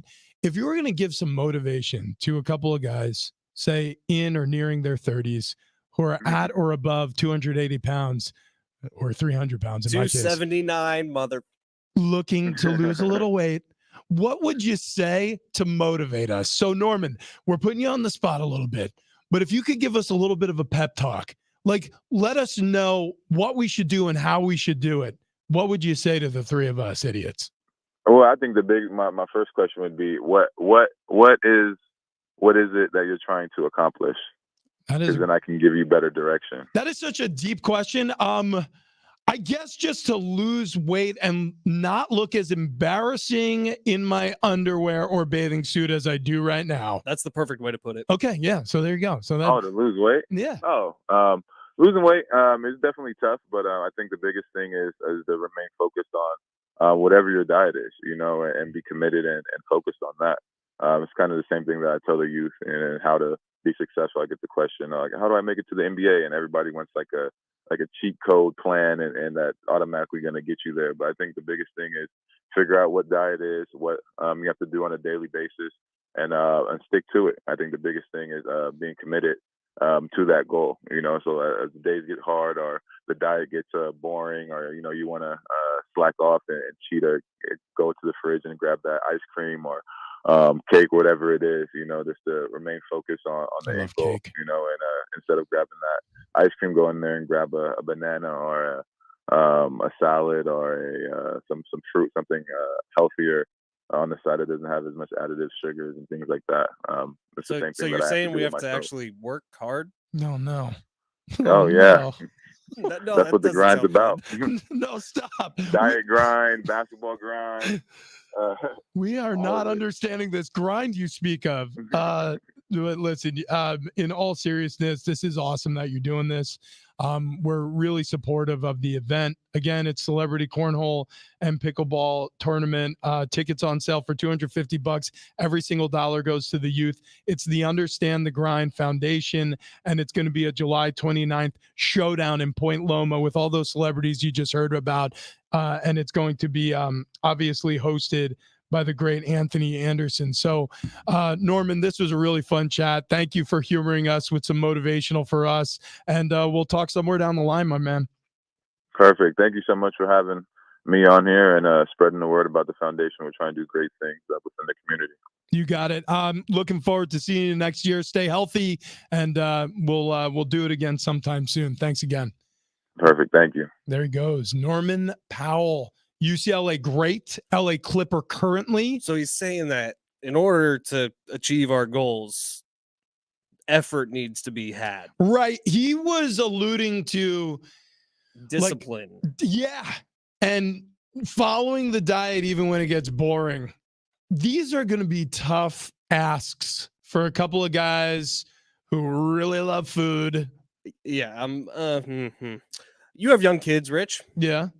Before we turn the page on the Norman Powell conversation, which really awesome chatting with him, Saturday, August 5th, he's doing the Understand the Grind Norman Powell Youth Basketball Camp also. Oh, wow. So, yeah, man, he's doing some great things in the San Diego community. Go check it out. Understand the Grind is the name of the charity. Yeah, just had that event over at Lincoln High also last weekend. So he's active in the community. This is a guy who knows where he grew up and wants to give back to that community, and you can too. So again, multiple ways that you can connect. Understand the Grind Foundation. Check them out. Just type those search words into Google. It'll lead you to the website. It'll have all the information there to sign up for the multitude of charitable events that they have. Great stuff. Because can you imagine Bill Walton's lengthy ass playing pickleball? Well, Norman's a big guy too. 6'11" wingspan, but like Bill Walton's old. Yeah. But pickleball's great for seniors. It is. I'm just imagining how long his arms are and how long his legs are and how skinny he is. Yeah. The court's not that big. No, it's not. It's not. Yeah. Well, and that's the other thing. Paul George, he's got height, he's got length. Like, there's a lot of guys who are going to be on this court who are going to they're not going to have to move because their arms are so long. They're just going to be able to hit the ball wherever it goes. I mean, especially they play doubles. I think all pickleball is doubles, right? I think so, yeah. I've only ever seen 2 on each side of the court. All right. Well, listen, awesome opportunity there. Again, it's Understand the Grind Foundation. So type that into Google and find all the information to sign up for the Celebrity Cornhole and Pickleball Tournament. Okay. Turning the page to the Padres. We have to. The Padres, with a lot of ambition and expectation, this All-Star break kind of felt like a little bit of a good time for them to hit the pause button and to gather themselves, especially finishing the first half strong. And then they went out and they got 3 games taken from them out of 4 by the Philadelphia Phillies. So rewind a little bit. When they went into the All-Star break, which I think was my last day working, or maybe it was that weekend, but they go into the All-Star break, and I, for one, had a very positive feeling about this Padres team. Yeah. Like, oh, things are turning around. Manny Machado is getting hot. As Manny goes, the Padre goes, And so I was thinking going into this second half, like they can actually make a little bit of a run here to avoid having to sell pieces at the trade deadline to get back in the playoff conversation. I mean, heading into the series, they were 3 games out of 500. Like, that's doable. You're doable now. Now they're 8 games out of the last wild card spot. It certainly feels like Philly may have put the nail in the coffin. Too early to say that, sure. But, man, I don't know what you do 2 weeks from now. It kind of tells the players kind of seem like they're telling you, go ahead and ship pieces off because we're done. This is, unfortunately, I was being a bit more realistic than you and a little bit more pessimistic maybe. And I'm not normally a pessimistic person. I like to live on the brighter side of life. I like to see things sometimes through rose-colored glasses, but there is a sense when I'm thinking about what I've seen so far and the track that I'm currently on, or I'm seeing people around me currently on, you can forecast where things are heading. And the Padres, they've done it to us so many times already this season, almost 90 games in at the break, more than 90 games in at the break. It felt like we were destined to have our hearts broken again. So you were along the line of what we're seeing right before the All-Star break was the anomaly, not the actually what has been happening. Well, I guess what I was seeing is kind of what we've seen. Them going through an extended trough of losses, with some outstanding offensive explosive nights where you're just like, why can't they do that every night? And then they'll string together actually a week or a series or a couple of series consecutively where you're like, well, this team can win. This team's actually pretty good. And that was exciting, but I sort of felt like the other shoe was going to drop.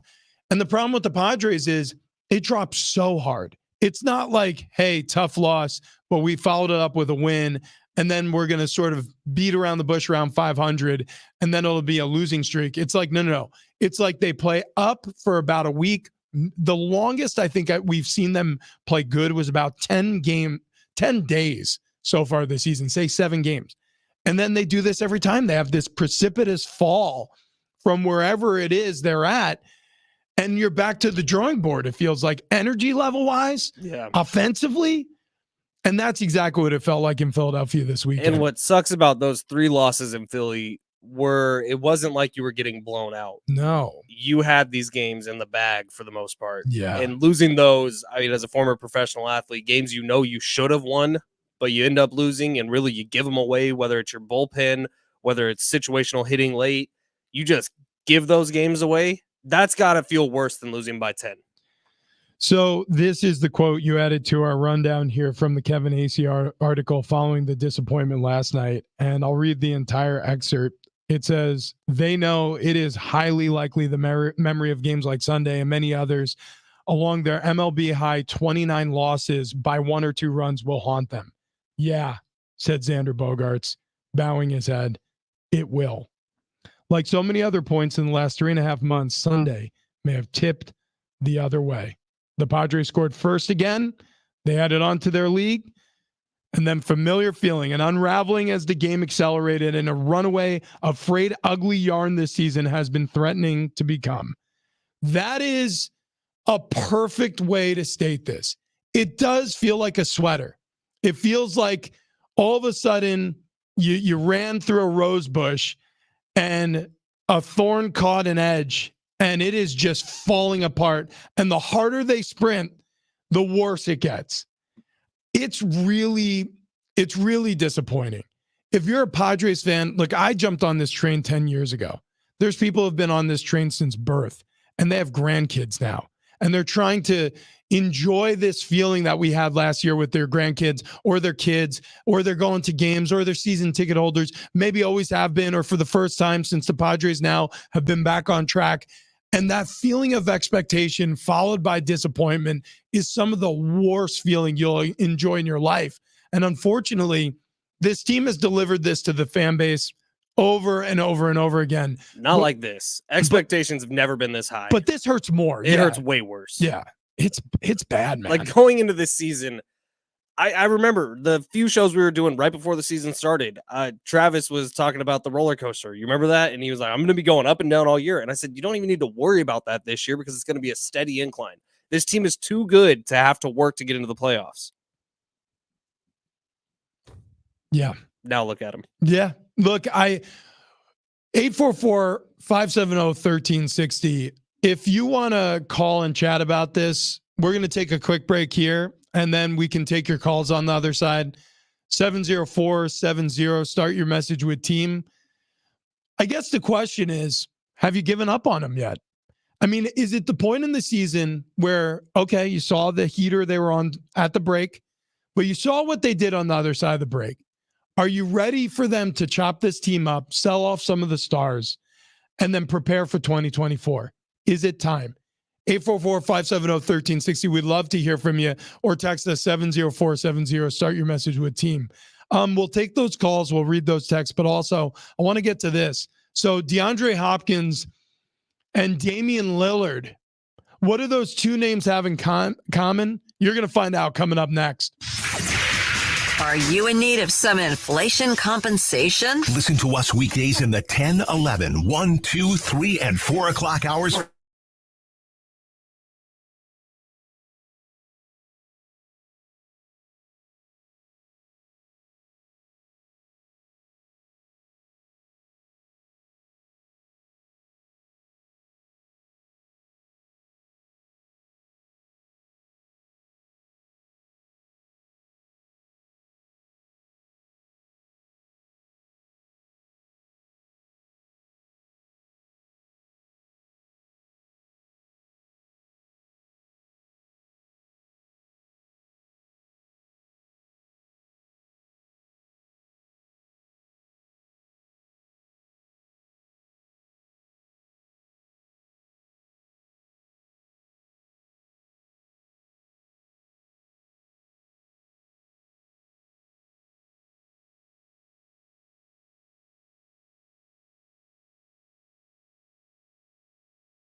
a couple of people. I got called out. The crazy thing about this station is it's buzzing this morning. A lot of people, a lot of familiar faces that we're not used to seeing from other day parts running around. So very curious what's going on. Yeah. Anyways. Do I need to tackle somebody? Yeah, actually, if you see John Schaefer, okay, give him a forearm shiver for me. Well, he's pretty weak, so that should be easy. Yeah, it's very frail. Just put him on the carnivore diet. Well, dude, that's what I was thinking is like at some point, it's a long summer. And if we're going to be rotating through diets all summer long, at some point, we may be bringing him on our show as a vegan expert. Oh, no. No. Yeah. There's a line. Oh, dude, we don't need to go vegan. Oh, yeah. I mean, I'm not saying we need to, but I'm saying it's highly possible that we're going to run out of good ideas and we're going to have to go to bad ideas for diets. No, because keto is kind of fun because you just keep grilling, you keep barbecuing, and then have you figured this out yet? If you just sprinkle cheese on a pan, it gets nice and like crispy. It's almost like a chip. You could trick yourself. I'll give you another one. So do that, sprinkle the cheese on the pan, okay? Then flip it, okay? And then it becomes a taco shell when it cools. Yeah. I've been doing that all week. It's good. It's better than good. It's great. And it's totally allowed in this diet, which is a little crazy. Yeah, keto is a strange thing because you'll feel really fuzzy and crummy for about 5 days. Oh, I feel better than I ever have. And then you'll hit a moment though, like really you're like, oh, I feel great. I don't remember. But it's only been 2 full days. Yeah. 3, 2.5. I remember feeling crummy where you're at. So that's a good sign. Maybe later today it's going to hit. I don't know. I hope not. I hope maybe you're doing it right. Maybe you're doing it right. Or we got legitimately yelled at by the keto expert we brought in. Me and Travis are like, we weren't eating carbs, but she was like, you guys are eating way too much fat. And we're like, well, we did bring in bacon this morning. And she said, don't do that. And we were like, well, that was the whole point of keto, was to eat bacon. I thought it was high fat, high protein, and I thought it was low carb. She said, no, it's like the same level of protein you would eat on a normal diet. She goes, it's a little bit of fat, almost the same as usual. And then she said, it's no carbs. And she was like, the mistake people make is they just go hog wild on bacon and bad fats and cheeseburgers and stuff like that. And they're like, I can't lose weight. And I was like, I'm looking at Travis and he's literally holding his head in his hands. And he's like, this is exactly what I've been doing. So unfortunately for us, we were doing it wrong. Maybe you're doing it very right. I'm eating a lot of pork, like pork medallions, pork chops. Yeah. I'm eating a lot of those, are like half an inch thick. Like the tenderloins. Yeah. I put like 20 of those on the barbecue yesterday and I've been like slowly going through them. Man, you're doing it right. Yeah. That's what I think I need to do. I think I need to grill ahead and just munch on like whatever I grill all day long. Oh, and you know what? Kendall found keto-friendly mini tortillas. What? That have 0 net carbs. Okay, but be careful because net carbs and total carbs. So, so this was something It's keto like experts have. Fiber versus how many carbs there are. So but she say that's not allowed? 20 to 25 net carbs, 40 to 50 grams of total carbs. That's what she said to us. So and by the way, that sounds like a lot on the total carbs. It's not. It would be like probably 1 tortilla. It's it's really bad. This is going to be a tough couple weeks, buddy. Well, actually, I'm saving my carbs for popcorn. Yeah, carbs for popcorn. Because a bag of popcorn is like 17 carbs. Oh yeah, that works. Like a whole bag, like a big bag? Like a bag of microwave popcorn is 17 carbs. Really? The whole bag? At least the Costco one, yeah. Okay, yeah, I think I might do the same because thing. that gives you the salty crunch, which that's what I miss the most is tortilla chips. Every time you start talking about carbs, I legitimately I haven't told you about the Remy yet. What did you do at the Our Remy? trip at the Remy? What happened? I had 7 of us there. We were hammered, probably way too drunk. And we went and sat down at the Remy. They took such good care of us. They put us upstairs, which was the right move because we were loud. Yeah, sure. And my cousin actually brought this really, really nice wine, which we did not need because we were already too far gone. But Mo was our server, and she was fantastic. Ken, the bartender, hung out with us for like 30 minutes. He took some of those shooters with us, Sweet. And we just got hog wild and ate some of the biggest steaks you've ever seen. And we had not laid eyes on the tomahawk yet. You and I, like we'd eaten the cowboy ribeye, but we hadn't seen the tomahawk. Well, no, I saw it on the grill outside when Frank the Tank came. He didn't bring in the full tomahawk. Oh, he didn't? He brought in the cowboy ribeye, and he had bone-in stuff here, but not the full tomahawk. Oh, you guys got the tomahawk. We got the tomahawk. I love that place so much. Same. Okay. And the rummy is good on keto too. Yeah, because we just meat. Just go and eat meat. Yeah, we just ask for them to leave the mashed potatoes on the side. I'll tell you what, if we end up going carnivore diet, we're going to do a Remy trip. I think that's a good idea. I think that's coming up. We just got to tell Frank, look, because Frank feels the way we do. He's like, don't worry about sides, just eat the meat. Okay, so the text line is where we asked a lot of people to weigh in on what's next for the Padres. And the question really was, have you given up on them? Because it sort of feels like some ways they've given up on us. Have you given up on them? I think they should sell at the deadline. Who? I think all three of them or just two of them? I think whatever you could get a lot of bang for your buck for. So if the best bang for your buck is shipping off Snell, then do it. Well, I think Snell and Hader, if say they lose, say they don't have a winning record over their next 2 weeks, right? Yeah. And it's under 500, meaning they're further out of the wild card than they are right now. 8 games is a long ways to go with how much season is left. And that's what they're currently out of the wild card at. Snell and Hader are for sure gone. Yeah. In my opinion. Yeah. Soto is the question mark. Now you can get the most for Soto because he's not a half-year rental. He's a year and a half. Yeah, I was going to say he's controllable for another season after this. Meaning, like these talks that we're talking about with Ohtani, with how much of a haul you could get for Ohtani right now, you could probably get a massive haul for Soto right now too. I would imagine so because of the damage he did in Washington, and then the way he started his season in San Diego this year. He's an all-star this year. His ops is way up. His on-base percentage is through the roof. Like if you look at the different lists of MLB players rankings, he's in the top 20.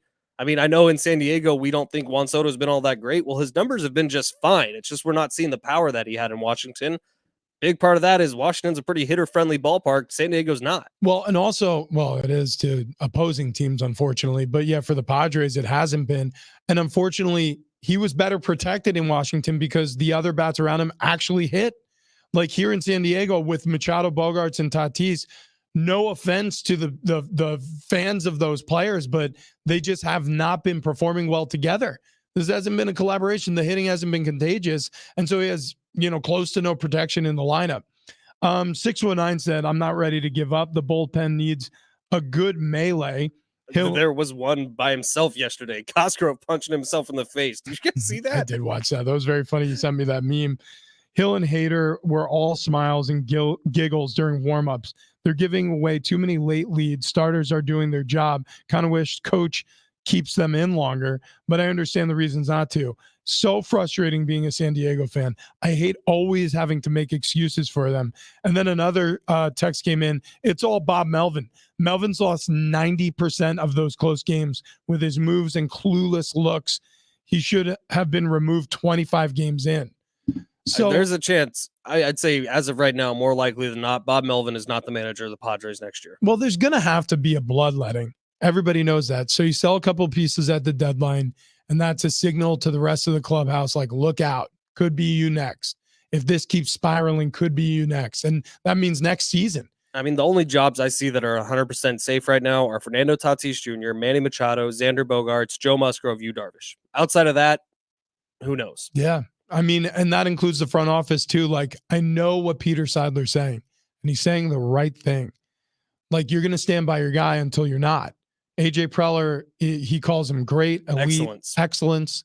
He says he's not going anywhere. Well, you're not going anywhere until you are. That's how performance-based businesses work. And unfortunately for the Padres, unfortunately for Bob Melvin, unfortunately for AJ Preller, unfortunately for this entire clubhouse, pitching staff included, hitters, everybody, top to bottom. I mean, it's just been a disastrous season so far. And yeah, I want to give up? No, because again, with the amount of games you have remaining, this roster is capable. If the season stopped right now and you said, okay, wipe the slate clean, can this team win 600 for the rest of the year? You would say, yeah, but there's so much negative momentum buildup. How do you turn that battleship? It's a hulking beast to turn around at this point. And who knows what we don't know, right? Like what conversations are actually happening in that clubhouse. I know there was some stuff reported-ish on the Kevin Acee interview with Darren Smith, not last week, but the week before that, about different stuff between Manny and Xander. And like, again, who knows how far that actually goes. Yeah, but you know what is good news for us, Richie? What do you got? On Wednesday, we get to go out and play golf. We really do. We get to go out to the Long Ball Invitational. There may still be some available foursomes at the Long Ball Invitational, which is going to be on Wednesday at Steel Canyon. Head over to longballshooter.com for more info on that. But if you don't know what long ball is, it's the best. It's a hard iced tea made right here in San Diego in January of 2023. It's the world's finest lemon iced tea ready to drink cocktail that keeps the party going all day long. Our guys, Dennis and Daniel, some of our new best friends who just dropped off some goodies for us last Friday, they put a little backspin on the classic cocktail, the long ball and soda, perfect for that early tea time or the twilight session. Like I said, we're playing golf on Wednesday. I'm imagining a lot of long balls will be deleted. Yeah, you can guarantee it. I'll tell you right now, it also makes your swing better. That's true. Results may vary. For me and Ben, though, we parred the very next hole after cracking open a long ball. It was amazing because we were playing like dog before that. Like I said, crafted in San Diego, January 2023. It's a shareable, crushable canned cocktail with just 3 ingredients: iced tea, natural flavors, clean alcohol. At 123 calories and just 5 grams of sugars, long balls have that clean, refreshing finish that'll keep you in the game all day long. Find Long Ball now at more than 20 San Diego golf courses, kegamotto.com, Total Wine and Spirits, and now available at Costco. At Costco, they have the bigger cans. Visit longballshooter.com for a full list of retailers and sign up for the Long Ball Challenge for your chance to win $10,000 in cash and prizes. Go long, tease nuts. Please drink responsibly. I can't wait for Wednesday. Me too. All right, coming up next, I tipped this, but we didn't get to it. Damian Little. Let's start over. Damian Little. Damian Lillard and DeAndre Hopkins have a lot in common. Not a lot of people see it. We'll tell you what inroads are there. And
Oh, actually, no. This is the song it was sampled by. Yeah, this is the song he stole to make changes. Well, he didn't steal it. He sampled it.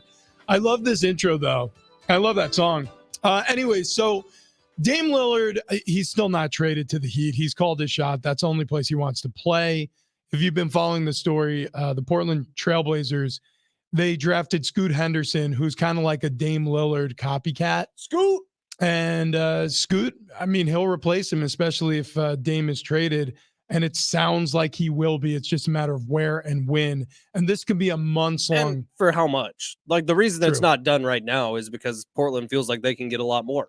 It sounds like they're not interested in Tyler Hero at all. And I don't know how they feel about the picks compensation, but it sounds like they want like Bam Adebayo. Well, and if Damian Lillard's made it clear that he's only going one place, well, that takes away a lot of Portland's bargaining chip. Absolutely. So like Miami's like, well, he's only coming here. This is all we're going to give you. So Portland's just going to make him wait and make him feel the pressure from the fans, make him feel the pressure from everyone. Like, why isn't Dame here yet? Make Miami feel pressure from Damian Lillard. Yeah, and all of a sudden you're seeing reports of like Dame getting further frustrated with the Portland Trailblazers front office because he feels like they're intentionally slow playing this because they're in their feelings. I don't think that's the case. They're in good business. Yeah, they're trying to make the best business choice. Look, this is capitalism. If you're going to say to the team you currently play for that you just signed almost a year to the date a maximum contract with, and you're currently under contract, that you not only want to be traded, but you want to only be traded to one team, well, what do you think they're going to do? They have every right to be in their feelings, and I don't blame anyone in this because this is how the culture of the NBA is now set up, where guys can just kind of throw a hissy fit and go wherever they want to go. Well, yeah, tantruming works, but really what it comes down to is business. I think you had it right in the first place. I mean, Portland, they're doing what's best for their business. The same way Damian Lillard is doing what's best for his business. This is a money game. Follow the money. Where does Dame have the best chance for success? The best chance for endorsement? Is it Portland? Or is it Miami winning Eastern Conference championships and playing for finals alongside Jimmy Buckets, who's now dating Shakira for crying out loud? Lucky guy. I mean, it's just, those hips don't lie. No, they don't. But this does relate to DeAndre Hopkins because of kind of what you laid out earlier. DeAndre Hopkins, I brought it up. It's like, well, he put out this list of these 4 quarterbacks. He put out where he wanted to go. Tennessee was not even close to any of that. Let me read the exact criteria he gave on I Am Athlete podcast. He said, stable front office, stable QB, championship defense. Do the Tennessee Titans really have any of those 3? Didn't he gave out 4 quarterbacks too, didn't he? It was like Justin Herbert. It wasn't. It was Jalen Hurts, Mahomes, Rodgers, Allen. That's right. Yeah. He gave some names. He gave out a criteria, and he went to a team that has Ryan Tannehill, a defense that has been habitually injured for 2 seasons and a brand new general manager. And yeah, a GM who just got fired. So stable front office, uncheck that box. Yeah, look, it's capitalism. I understand, like, everybody's like, oh, the Tennessee Titans, like, DeAndre Hopkins wanted to go to a team where there was a void. It's like, no. DeAndre Hopkins took the biggest check he could take. That's exactly what DeAndre Hopkins and did. Probably in the smartest tax situation because maybe the Chargers offered him more, maybe the Rams offered him more, but the Tennessee Titans, he was going to do a little better in the back end. You're right. It was the most money he could make. He took that. Well, and also, like, everybody was commenting, especially when he posted the picture of Derrick Henry and he on his Instagram account. Everybody was posting like, what, Patriots no good? Like, Patriots fans in mass were now following DeAndre Hopkins because there was this recruitment happening. Matthew Judon, we mentioned this earlier in the program, but he literally quote tweeted one of the newsbreakers' tweets, and he said fake news when DeAndre Hopkins and the Titans were getting close to finalizing the deal. Well, no, it's not fake news. It's real news. And it's because whatever the Patriots were offering him was not the same money the Titans were. You could argue it might be a better situation going to a coach who's a proven winner in the postseason, who's won Super Bowls time and time again. Billy O'Brien obviously has familiarity with him. Tim Kelly, the offensive coordinator in Tennessee, worked with him in Houston as well. Just living in Nashville sounds a lot better than living in New England. Agreed. I mean, way better. You know how many bachelorette parties are in Nashville? A lot. Every single night. Do you remember when there was that bachelorette party on the local news out there in Nashville who was pissed that they accidentally booked their bachelorette party the same weekend as the NFL draft? Yes. There's all these old guys around. You never saw two. I mean, like, I imprinted in my mind is the bride to be is getting interviewed, and then her blonde friend is standing like almost shoulder to shoulder with her, but she's facing and looking dead down the camera, and she's pissed. She just has this face like our weekend is ruined. This was supposed to be wine coolers and a lot of flirtation, and now we have all the nerds from my husband's fantasy camp out here. It was hysterical. All right, so what do we weigh? So you weigh 279.7. Okay. Travis weighs 286.4. I weigh 306 pounds, 0.6. Dude, it's all in your butt. What are the realistic expectations we should have here for how long are we doing this? 2 months? I don't know. Do we know? Whatever, the summer. This is just next level fit guy stuff from here on out. Well, maybe. I guess it's. I haven't set any goals. I just knew that I was heavier than I wanted to be. I didn't realize how heavy I was, but I knew I was heavier than I wanted to be, and I want to lose some weight and maybe look a little bit better in a bathing suit at the end of the summer than I did at the beginning of the summer. So Tony Kanja, owner of Keg and Bottle, when he was in for Bar Car Friday, said, maybe you guys should say across the board, everybody loses 10%. So I lose 30, Travis loses 28, you lose 27 pounds. Call it that. That's not bad. That's not a bad idea. So 10% of our body weight. That's wild to think about. If I lose 10% of my body weight, I've almost lost a full Sebastian, my 5-year-old. You know what I was just thinking? Like at fundraising and stuff, they'll have the thermometer. It's like you color in a little bit as you work your way up to your goal. So we would be taking out 10% of us. Yeah. Yes. So if we're colored full right now, that's like hacking off an arm. Yeah, that's wild. Or like most of your leg, I guess. Yeah, 30 pounds is a lot of weight. Jesus. We've got some work to do. Cheers. Yeah. How about it? We're keto for this week, and then next week we got to pick a new diet. So if we're going to be posting the weigh-in video later on today from Big Rich TD Fletch, TikTok, Instagram, Twitter. If you want to weigh in on what our next diet should be, you could reply to those tweets and those. Are we doing videos. this through Friday or through Sunday? We're doing this through. When did we start? I started when I got off the plane back from Mexico. I think we started on Monday. So we'll do it through until Sunday night and then start the next one. Yeah, exactly. Yeah. All right. Who do we thank today, buddy? Well, we thank you. Thank Travis for finally taking a vacation. I hope he and Sarah are having the best time. Yeah, me too. Who else? Norman Powell. Norman Powell, who was great. And then earlier, Coach Mack, Dave McGinnis. Dave McGinnis. That was a good chat, too, on the Tennessee Titans. Okay, coming up tomorrow, more of this nonsense. Coming up right now, The Herd. Colin Cowherd's next, San Diego Sports 760. Get your tickets now at AXS.com for our 2023 iHeartRadio Music Festival.